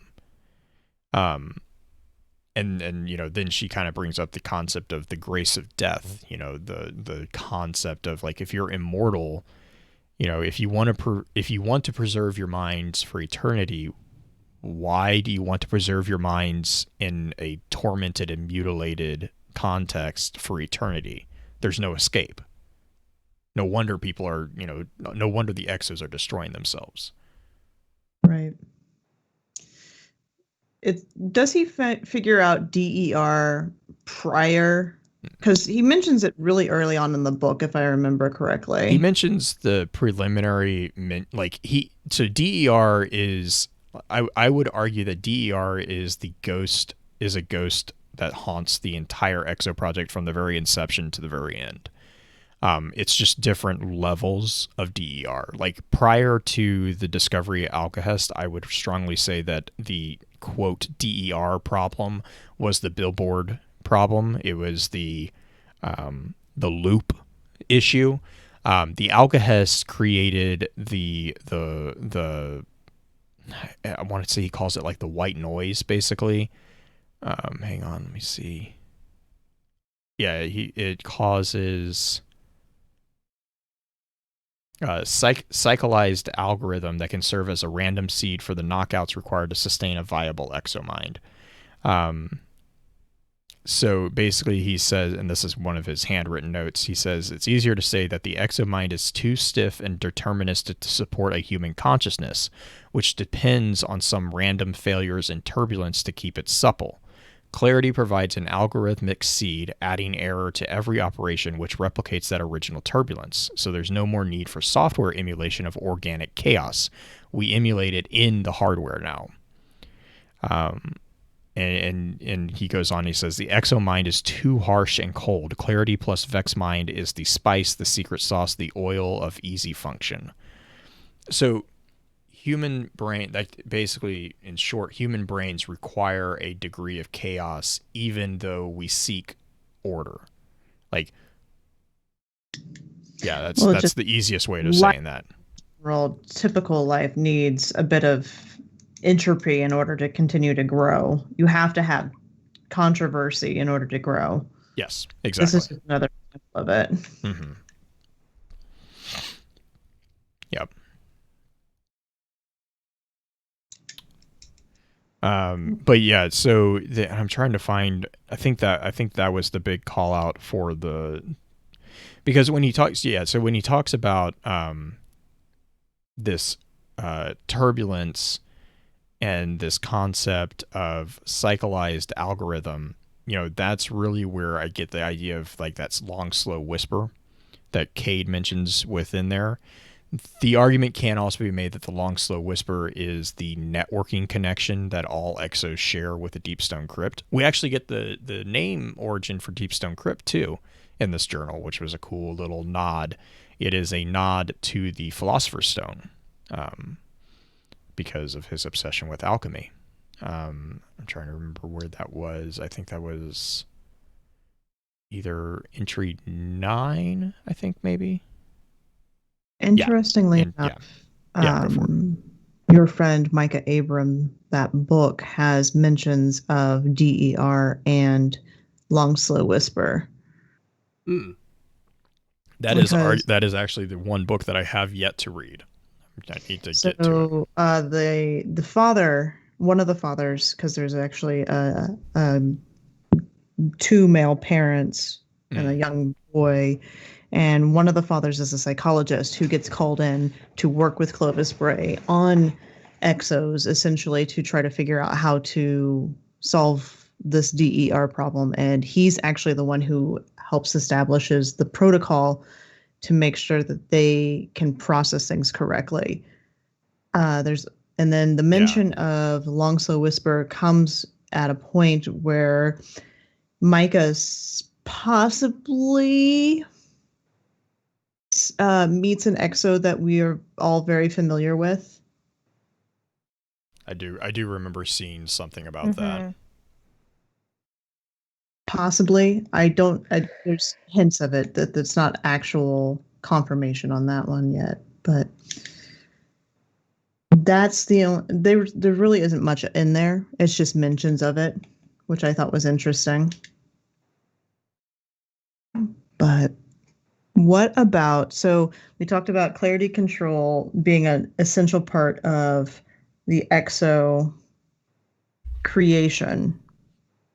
Do you want to talk about the Deepstone Crypt and the fact that Clovis has actually been collecting brains, essentially, for years? Let's take a break, and we'll talk about his library when we get back. Gross.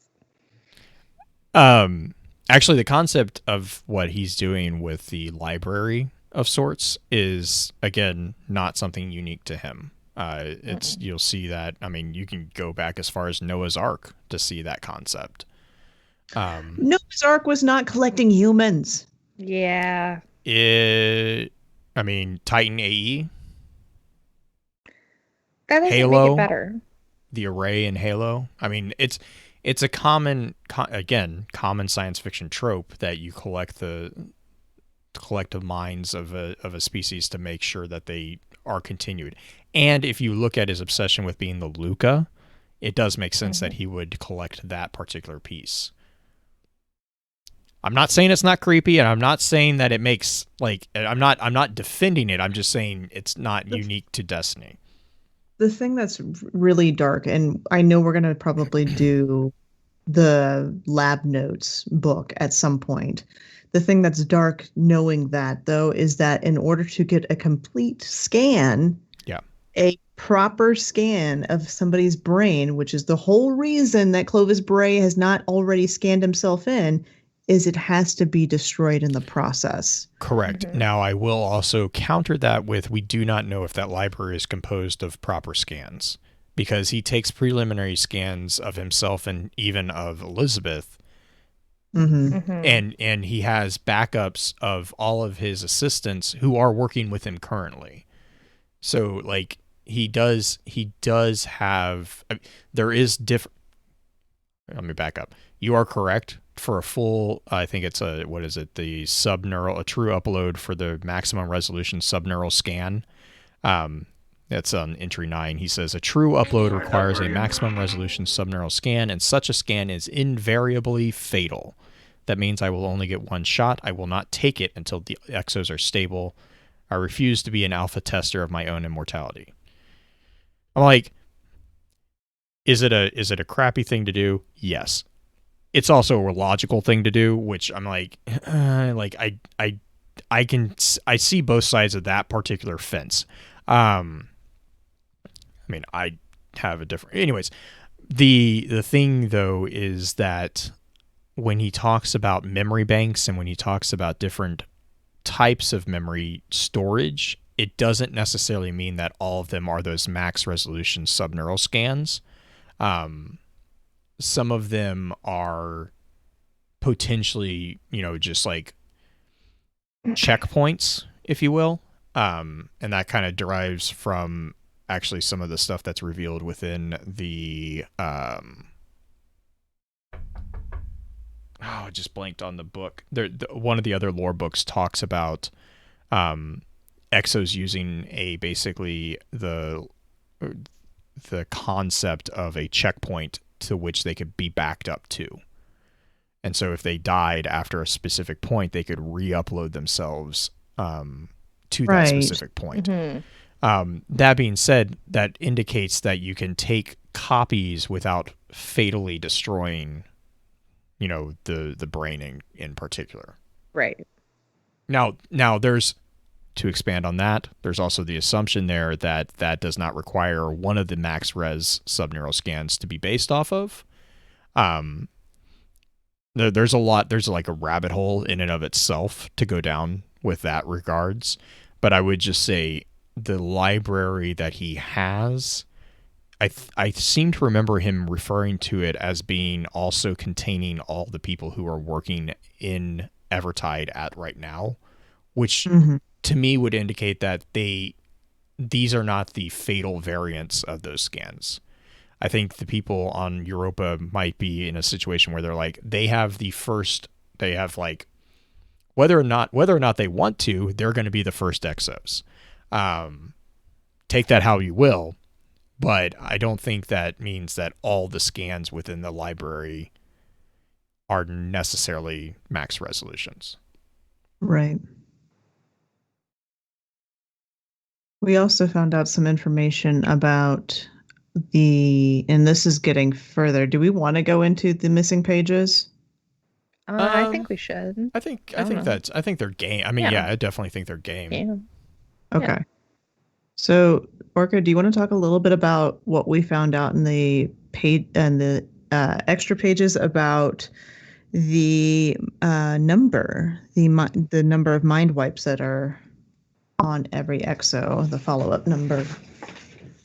You mean like the number that they start out on? Well, that and just how we get that number, because we actually got a little bit more confirmation, I think, on that. We did get a confirmation on how the original number that they start on is 0. So the person that's still alive is considered. So Clovis 0 is the original Clovis. I'm still alive and in a human body Clovis. Clovis 1 would be Clovis. I'm in a robot Clovis. And Mhm. each individual after that, Clovis would be Clovis 2, Clovis 3, Clovis 4.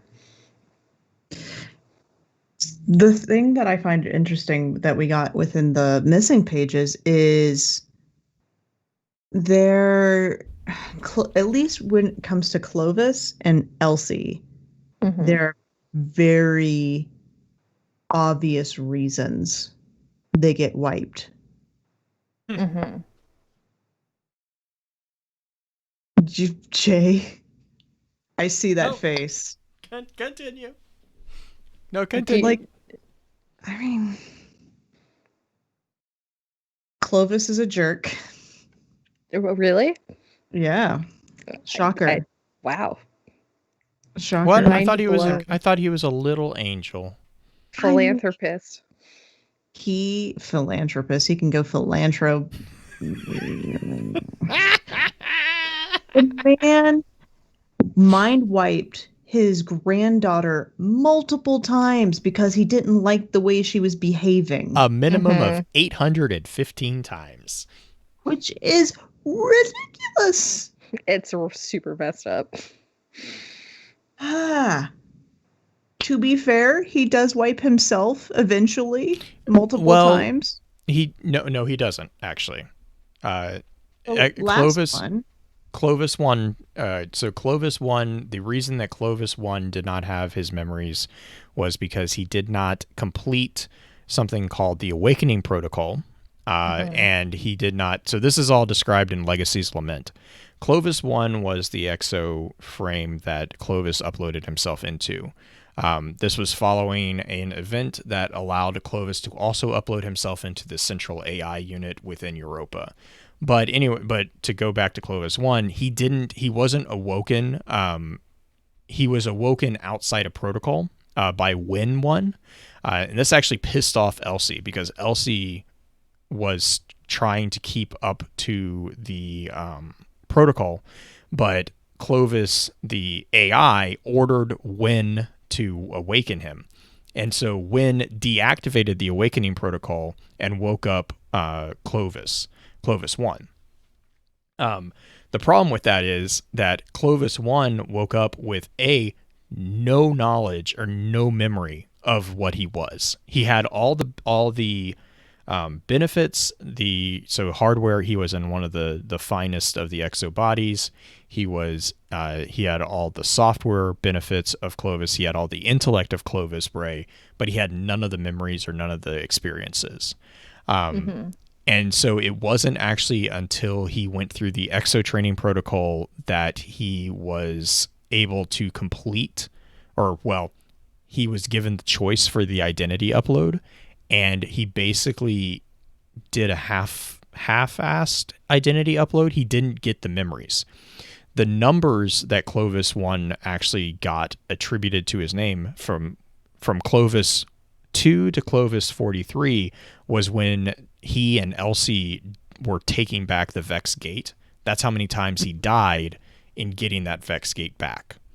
So they but in the very last one, he talks about not getting the memories and basically not having any of the bad parts of him there. So Clovis 43 had the full identity upload at that point, and he told Elsie that he was going to completely scrub everything when he was reset. At that point, that's when he actually fully took on the name Banshee, because he basically erased Clovis. He erased Clovis from his self, and then he gave the journal to Elsie and basically told her at that time that he was like, basically either continue the legacy or burn it all down. I don't care which one you do. If you guys did we talk about how Clovis Bray is Banshee 44 last week? I feel like we did. Yeah, we did. Yeah, we did. Okay. I It's like, also do. I also surprise. do want to call out that in Legacy's Lament, Clovis and Elsie have the opportunity to completely destroy Europa, and they both choose not to. Um, that was in the recovered memory from No 2, and then also Clovis 43's last memory, the last two entries within that book.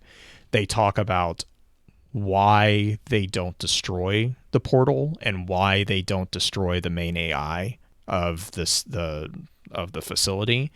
They actually kind of give an explanation of why they do that, and that it's not necessarily the best explanation, but it's at least a nod to, hey, this is why we're doing this.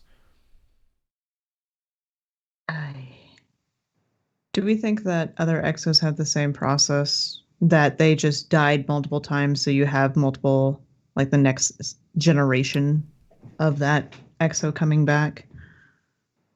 Yeah, so like this is again Legacy's Lament kind of talks about the concept of a memory bank and the rapid memory degradation from the cloud memory collection. So there's Mhm. a lot of concepts that get thrown around in Legacy's Lament that actually kind of tie into the way Exo's mind operates. So like when an Exo first awakens on the block, on the on the slab, they're supposed to go through something called an awakening protocol. This includes basically the identity upload, the establishment of a memory bank, the connection to the cloud memory collection, as well as at the conclusion of the protocol, they have to go through the EXO training protocol. Right. And so that basically all that does is that says, hey, you are now an EXO, and this is what that means, and this is the connect, like basically, connect to the Wi-Fi. Here's the password, all that fun stuff. The cloud memory collection allows for scans to be uploaded to memory banks that then record the different checkpoints. The problem that they have running into, especially within Legacy's Lament, is because they are going through their memory banks so fast, they actually literally start burning the hardware. Like they start melting processor chips, basically. So with regards to that, and I think in the logbook, he talks about the number. Gosh, I remember him explaining the concept of the number at some point, and I can't remember if it was in the logbook or if it was in another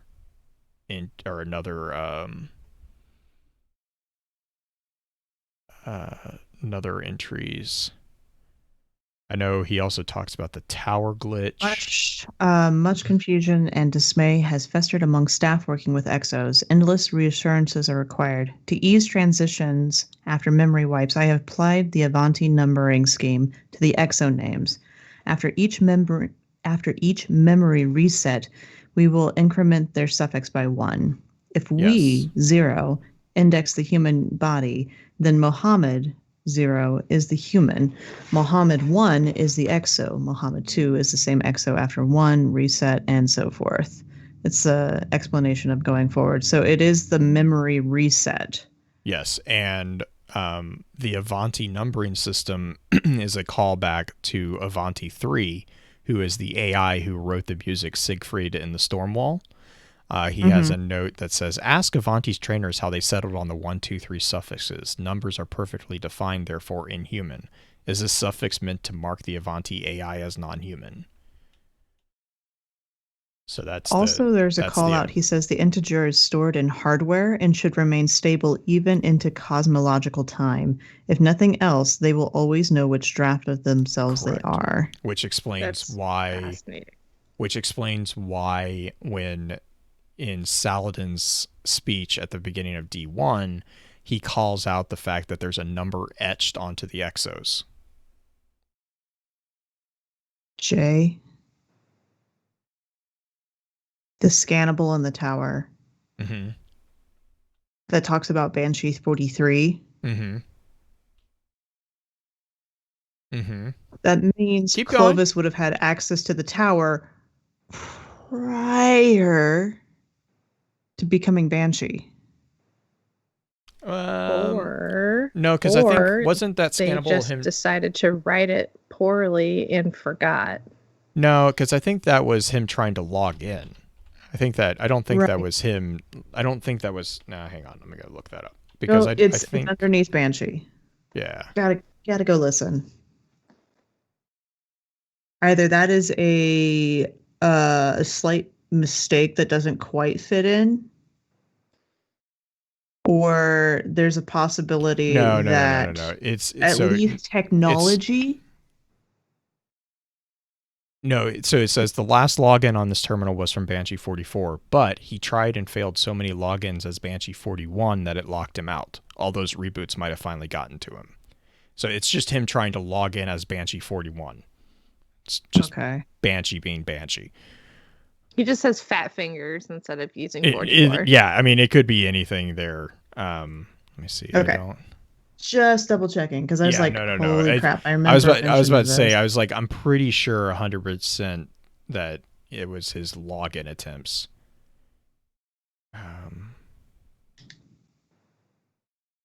Yeah, because the other scannable that talks about his reboots is in the Bazaar, and it's where Amanda confirms that he's been rebooted 44 times. And Ghost says, "How can you remember anything at this point?" Actually, that is also explained in Legacy's Lament because Banshee in the exo frame that Clovis built for himself has a higher resilience to that particular problem because he was built in a superior frame. So it would make sense that he would have a little bit of an edge when it comes to that.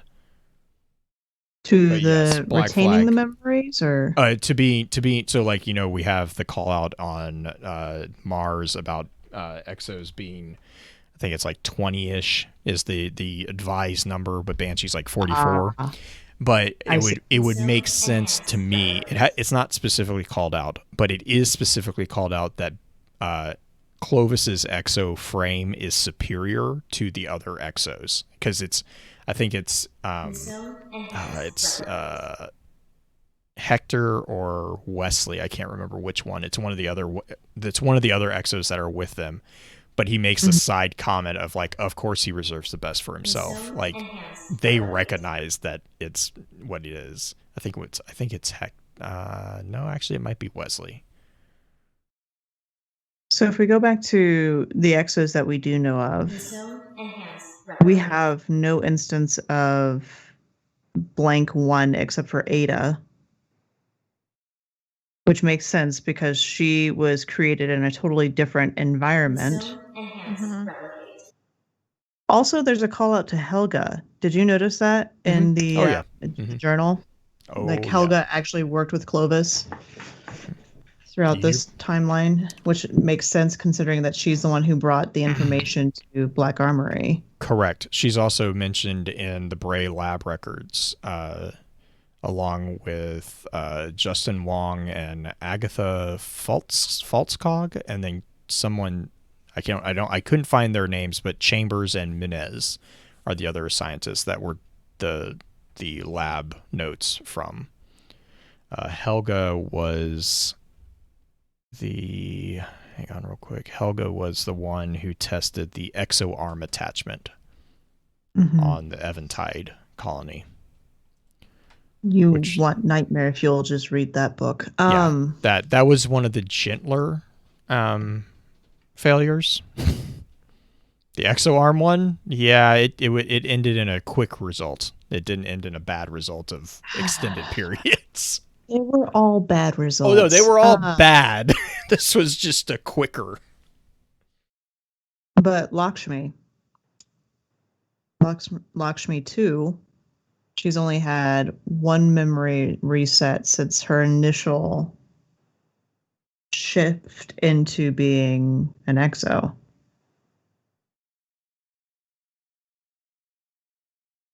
Say that again. I said Lakshmi 2 would have only had one memory reset since she's been put into an exo body. Correct, which is why she has extensive memories regarding the bombing of London from the Fallen. I still want Lakshmi to be an actual EXO version of Maya. That's theory still alive? That theory's still alive. I don't see any reason it wouldn't be viable, given the information that I'm aware of. I mean, it's. I don't see any. I am indifferent on that particular theory, I guess I would say, because I don't see. I mean, I think that it would make sense given Lakshmi's strong connection to Future War Cult and Maya's obsession with the viewing platform. I don't think that would make any. Takeo 3. Mm-hmm. Who else do you remember besides Cade? Different EXOs. There were a few. Hang on real quick. I can. We have that episode too. We did all the EXOs. That was when I was living in Kansas. Yeah, I have a list of all the light bearers that we know that have, like, you have Isa 3. Let me pull this over real quick. We got Isa 3, Anahara 3, Apajita 4. Aparajita was actually an early Vanguard mentor for the Hunters. Yeah, Bjorna 3. She was a Titan EXO. Caliban 8. He was present with Tallulah. You have Cade 6, obviously. Kron 8. You have Krimik 5. Deimos 22. What else do we got? Ariana 3. Fellwinter. We don't know Fellwinter's true name, but Fellwinter was also a special case. Galeon 4. We have Gimbal 4. Griffin 11 was one that traveled with Fellwinter back in the Dark Ages. Hungrin 3. Jaina 14. Let's see, who else do we got? We got Lee 4. Lee was an interesting one. Lee was one of the members of the Six Coyotes. We have Leavati 12. Lisbon 13. Mainz 5. I can't remember. That name sounds familiar. Marlinks 3. Matix 9. Micah 10. Micah is another really interesting one. Micah was the hunter who was regarded as the den mother of Ghost, and she was the one that had a giant bone to pick with what's his face? The Ghost Hunter. Seven? Cyrus. Cyrus. The guy who was basically hunting down ghosts. I was hoping that we would get more of Micah 10 actually this season, because she has a very interesting potential for simply because ghosts are drawn to her. But then we also have Nil 1, which is an interesting character that was introduced actually this season. We know that it is a member. We know he is a member of the Praxic Order that was assigned to watch over Europa. Then we have Nietzsche 32, who is infamous for the introduction of one of our co-hosts' favorite ghost, pulled pork. Rhetoric's 3, Reed 7. His name is Glint now. He's the best boy, according to Orchid. According to Orchid. Trash. Oh, that's not what you said on stream the other day. I Rilla say 3. that he was best boy. Saint 14. Shiro's an EXO, obviously. Takeo 3. Tango 9, which is an interesting one. He was a sniper within the Vanguard. These 7. Tanasha 3, or Ash Raven, as most people will recognize her name. Let's see, I think. And then the last one that I have is Yardum 4. He was in the Kentark 3. So yeah, there's been a few. I mean, we have a few EXOs that are light bearers. And I know there's a lot of talk. There's there's a lot of talk about the connection between the exo memories and the ghost resurrection and how that kind of messes with it. Which again, given some of the theory of the ghost origins, and then now the confirmed theory or the confirmed origins of exos, could be an explanation there too. Different frequencies don't play nicely.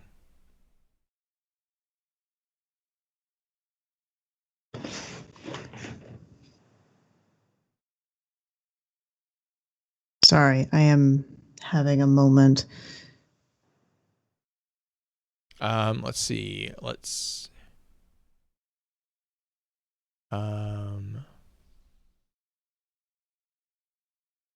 Oh, yes. Okay, so the last thing that we want to talk about is the copy of the giant head.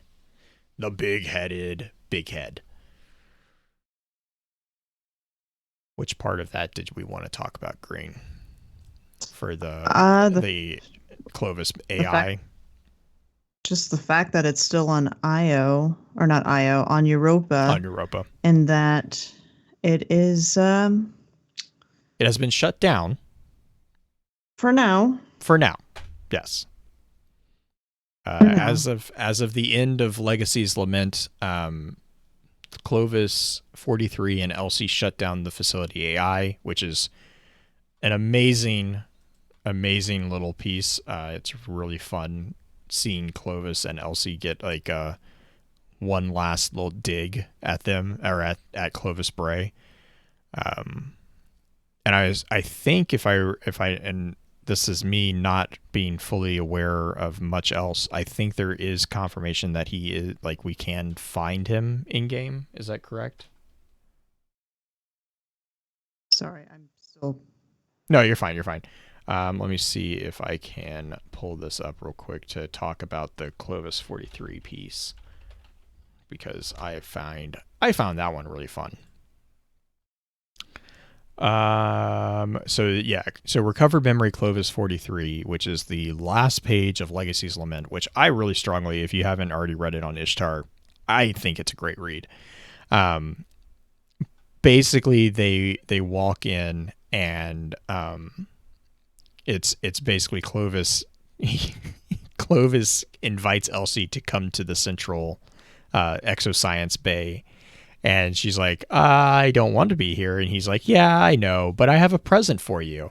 And they go in and basically they basically do not let the AI talk, which is the best part of the whole thing.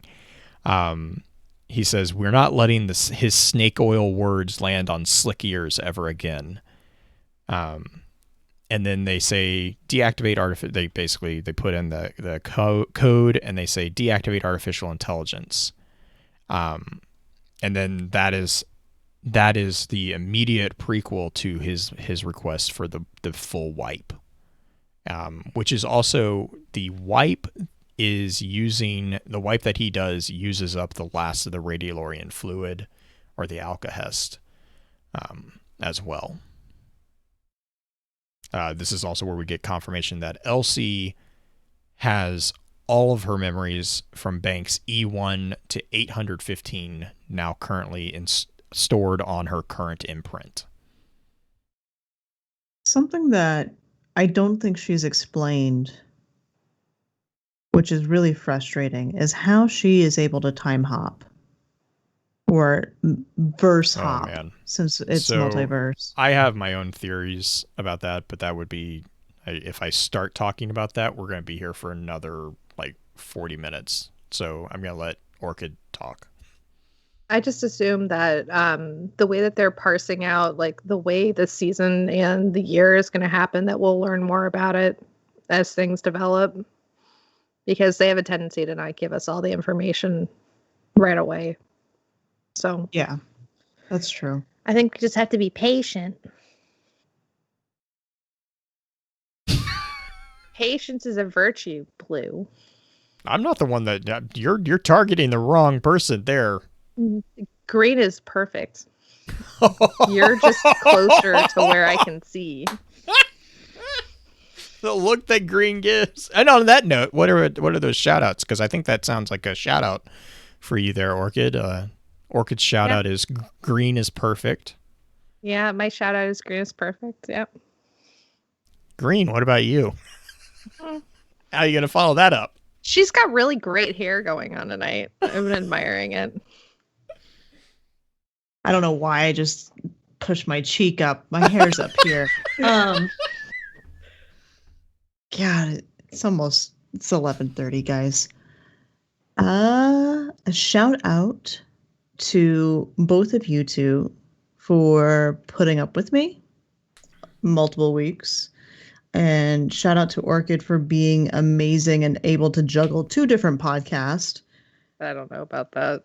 I mean, you're doing it. You are seriously doing it. I am attempting something. Attempting and succeeding so far is still doing it. Still not fired.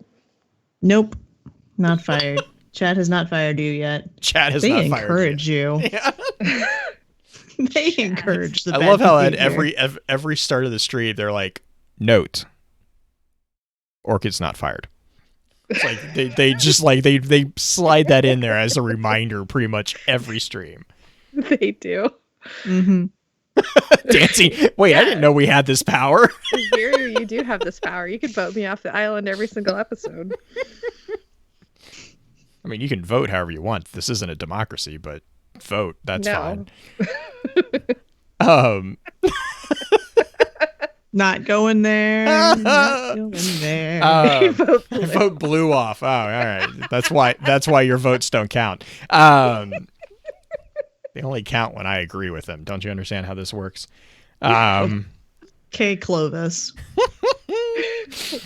Shout out to you guys for sticking with us, like both you two, Green and Orchid, and then also the chat and also the listeners.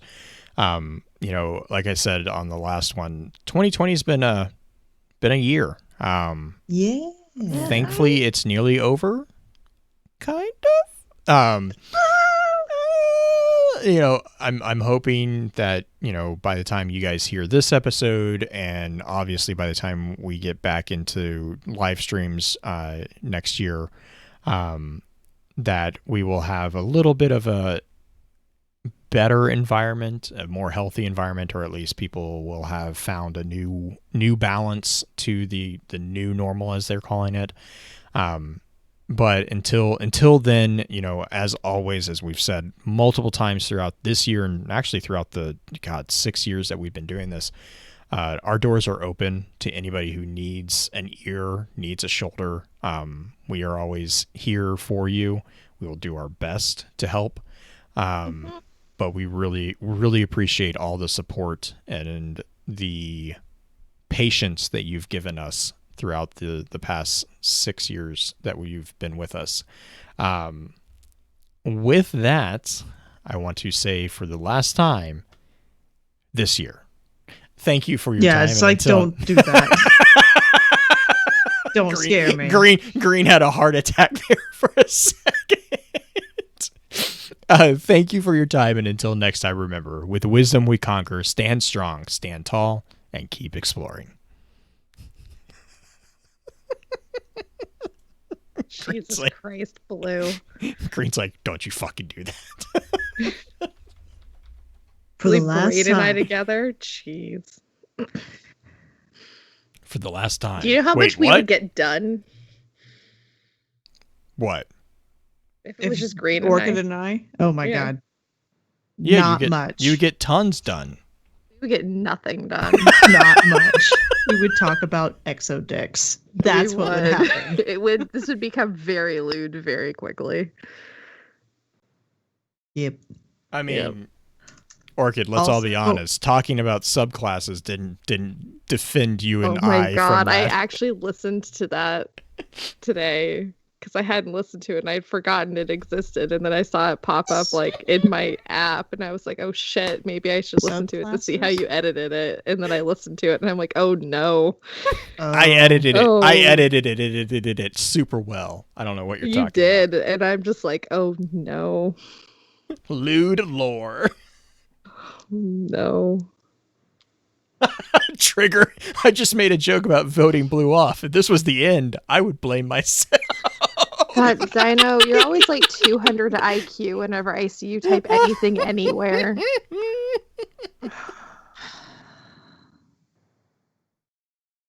No, so talking about the time hop, that goes into like the strong sense of like the Dark series that I have this entire season. Like the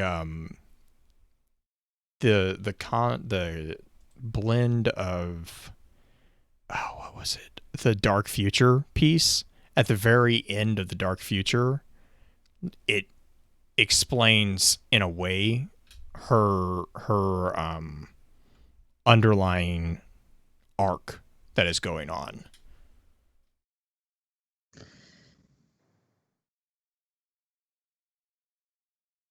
Dino, here's my question for you. Is it possible, and this could go for you too, Jay, is it possible for an exo to be transgendered over? I don't see why Because not. Micah considers himself a boy. Right. Because he talks about having a beard. Like, he may or may not actually be a boy. I don't know. But he considers himself one. So it could theoretically be the first transgender character. Well, I mean, besides friendly transgender right. character. Besides, I mean, like, obviously, I guess orcs my problem. Well, yeah, that enters a whole new thing. But like, my problem there is like that's really thin ice for me, because like from a psychological standpoint, there's a lot of different opinions about how that answer could go. And if you take into account that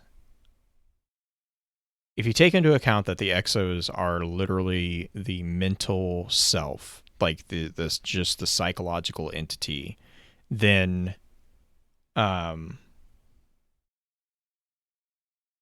technically, depending on where you fall in the camp. No offense, but I've taught a lot of 10-year-olds, and boys know they're boys. Oh yeah. Girls know they're girls. Yeah.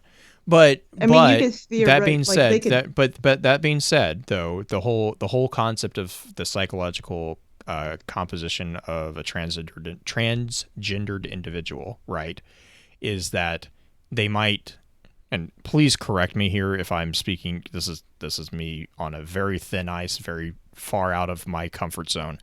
My understanding is that it is an existence in which your physical frame does not match your psychological correct identity, I think is the best way to say that.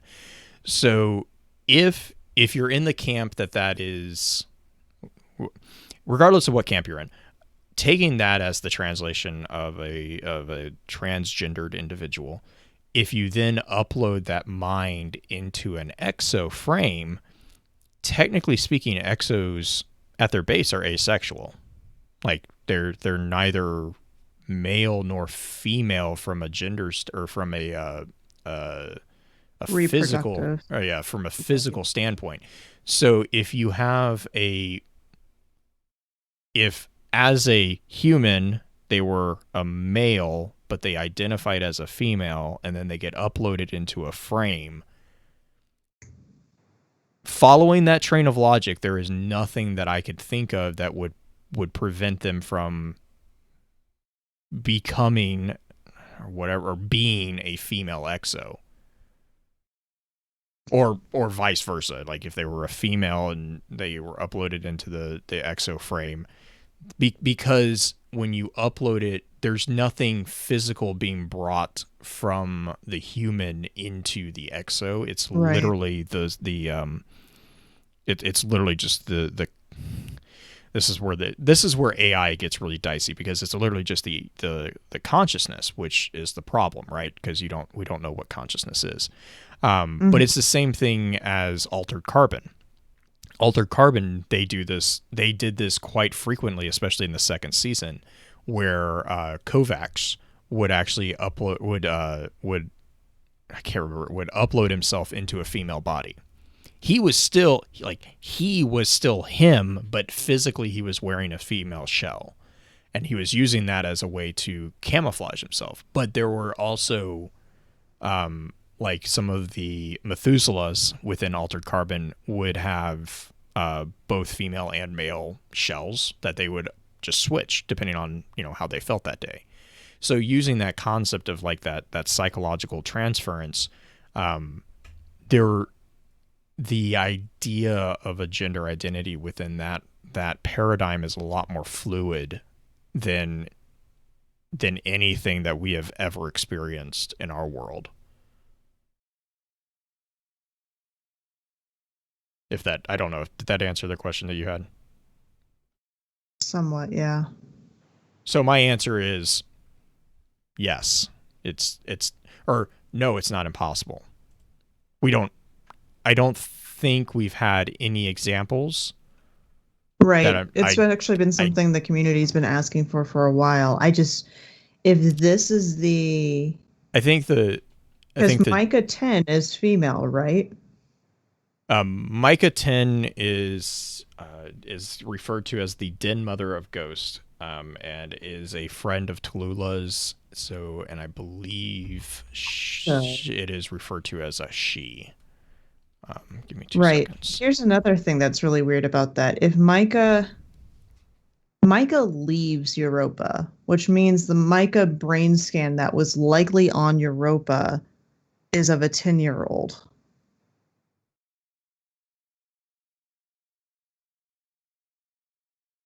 Would they continue to update it? Because we don't know when your friend Micah happens. We know that it's during the start of Exos where they figure out DER.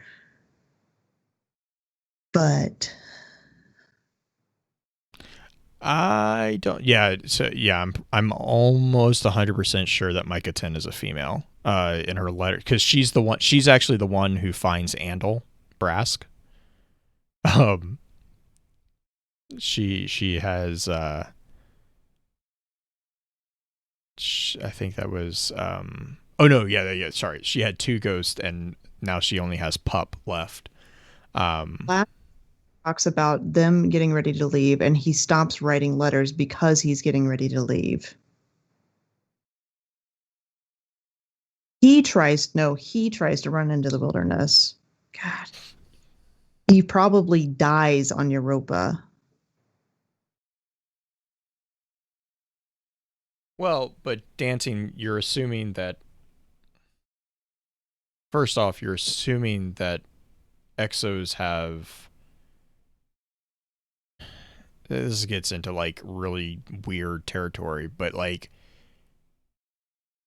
you're assuming that the exo frame that's being transferred into is outside of the choice of the person being uploaded into it.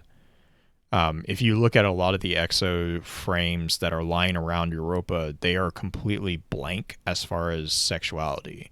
Like they're the traditional like robot frames. Like they're frames. There's nothing on them.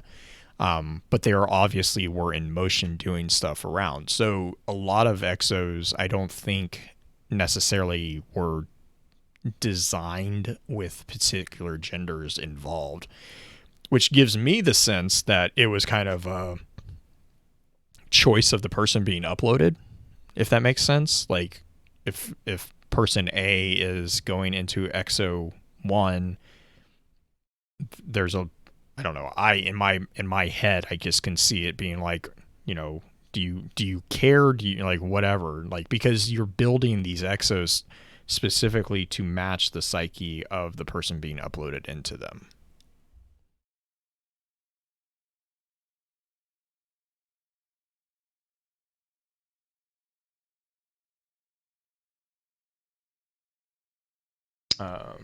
Dancing. Sorry. I'm actually just messaging Guy now, see if I can get an answer out of him on it. On what? Micah? On Micah. Because if that's the case, that's something I actually want to shout out.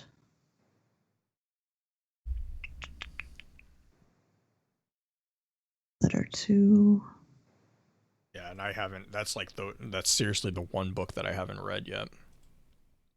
It's interesting. It Oh doesn't have no, a yeah. ton of stuff in. I have every intention of reading it. I just haven't had a spare moment to read it.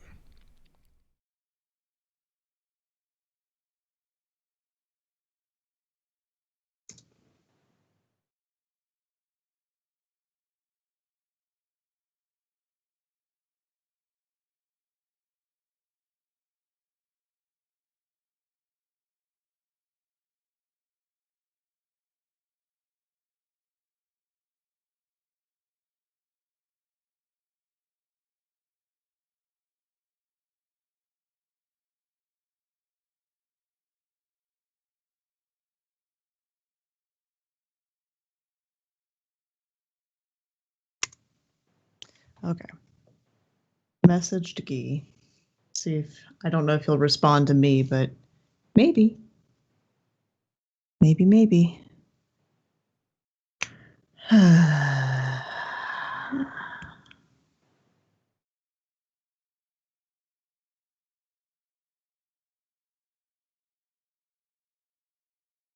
Who's sleepy? Chat, who's sleepy? As we sit here quietly and just stare at screens. I No, know. I'm trying to get through the book real quick. Always. I see what you're saying. I you- see what you're saying about the reflection on the beards. Mhm. Actually, I want to know who's rating tomorrow. I know that Shay's Lounge is rating, and obviously Matt. And Maddie Log Sassier and a team. I know Senchi's rating with a bunch of people from my clan. So I've got essentially 2 teams if you count Log and Maddie as being from my clan, even though they're not all from my clan. Sure. Wicked has been prepping. If he has a team. You'll LFG a group trigger? Oh my god.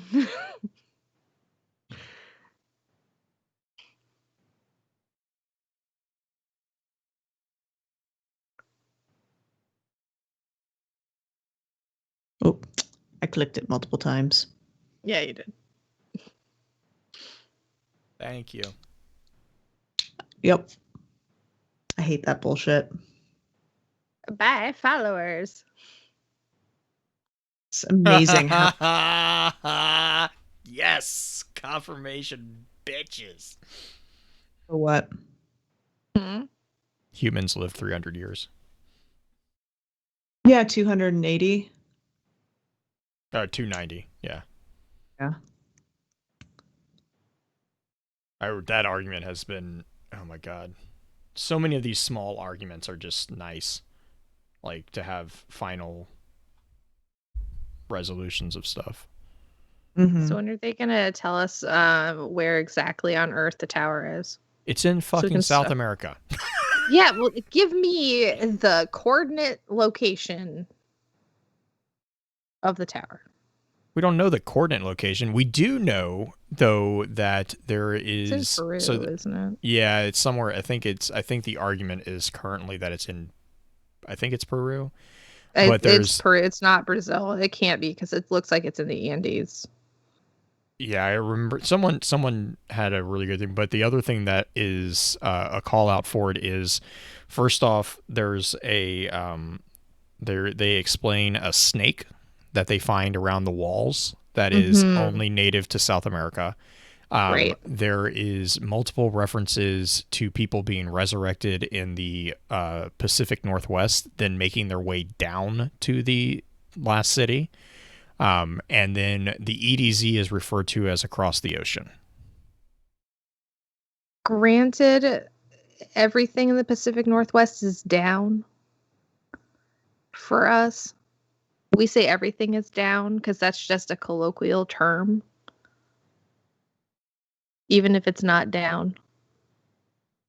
Wait, Even what was if that? it's Say up, that we again. say it's Sorry.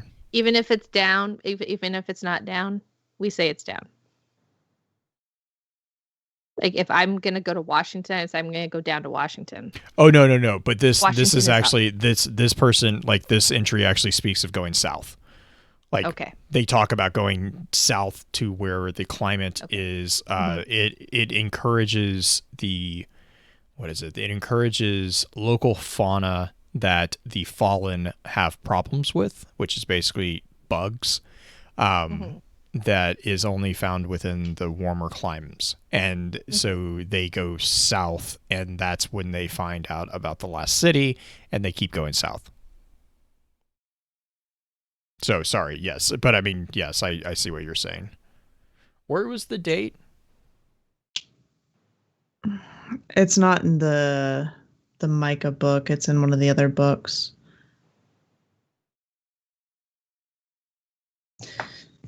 Just look for the term. Oh, No Time to Explain tab. Okay.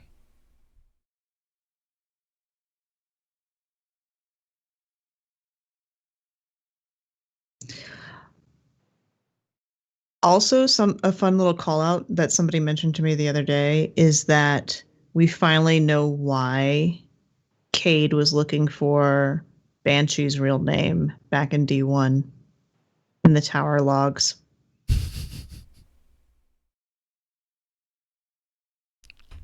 The tower log where he's talking about centaurs.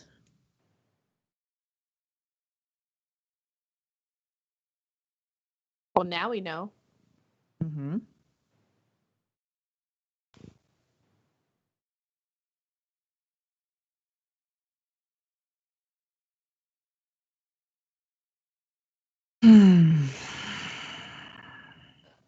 Oh, I need to go to bed. I don't know about you guys.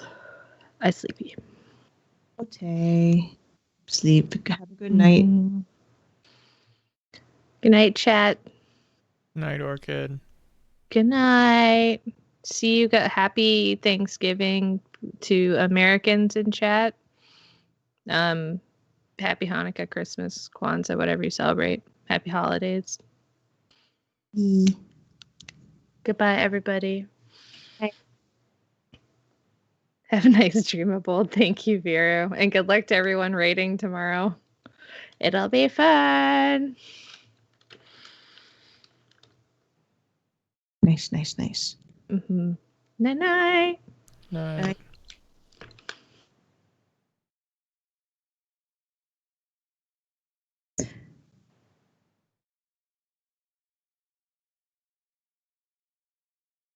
That card reads as if Elsie is going into the future to get the weapon.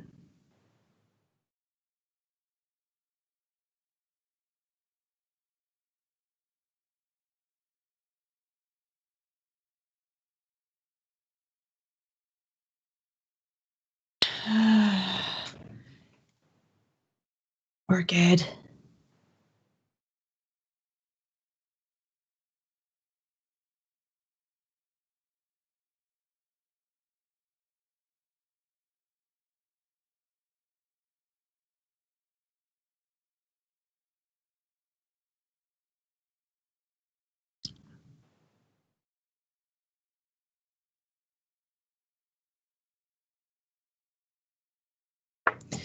Okay. You gotta take off. Yeah, I think so. Night chat. Night Sleep chat. well. See ya, Jay. Bye.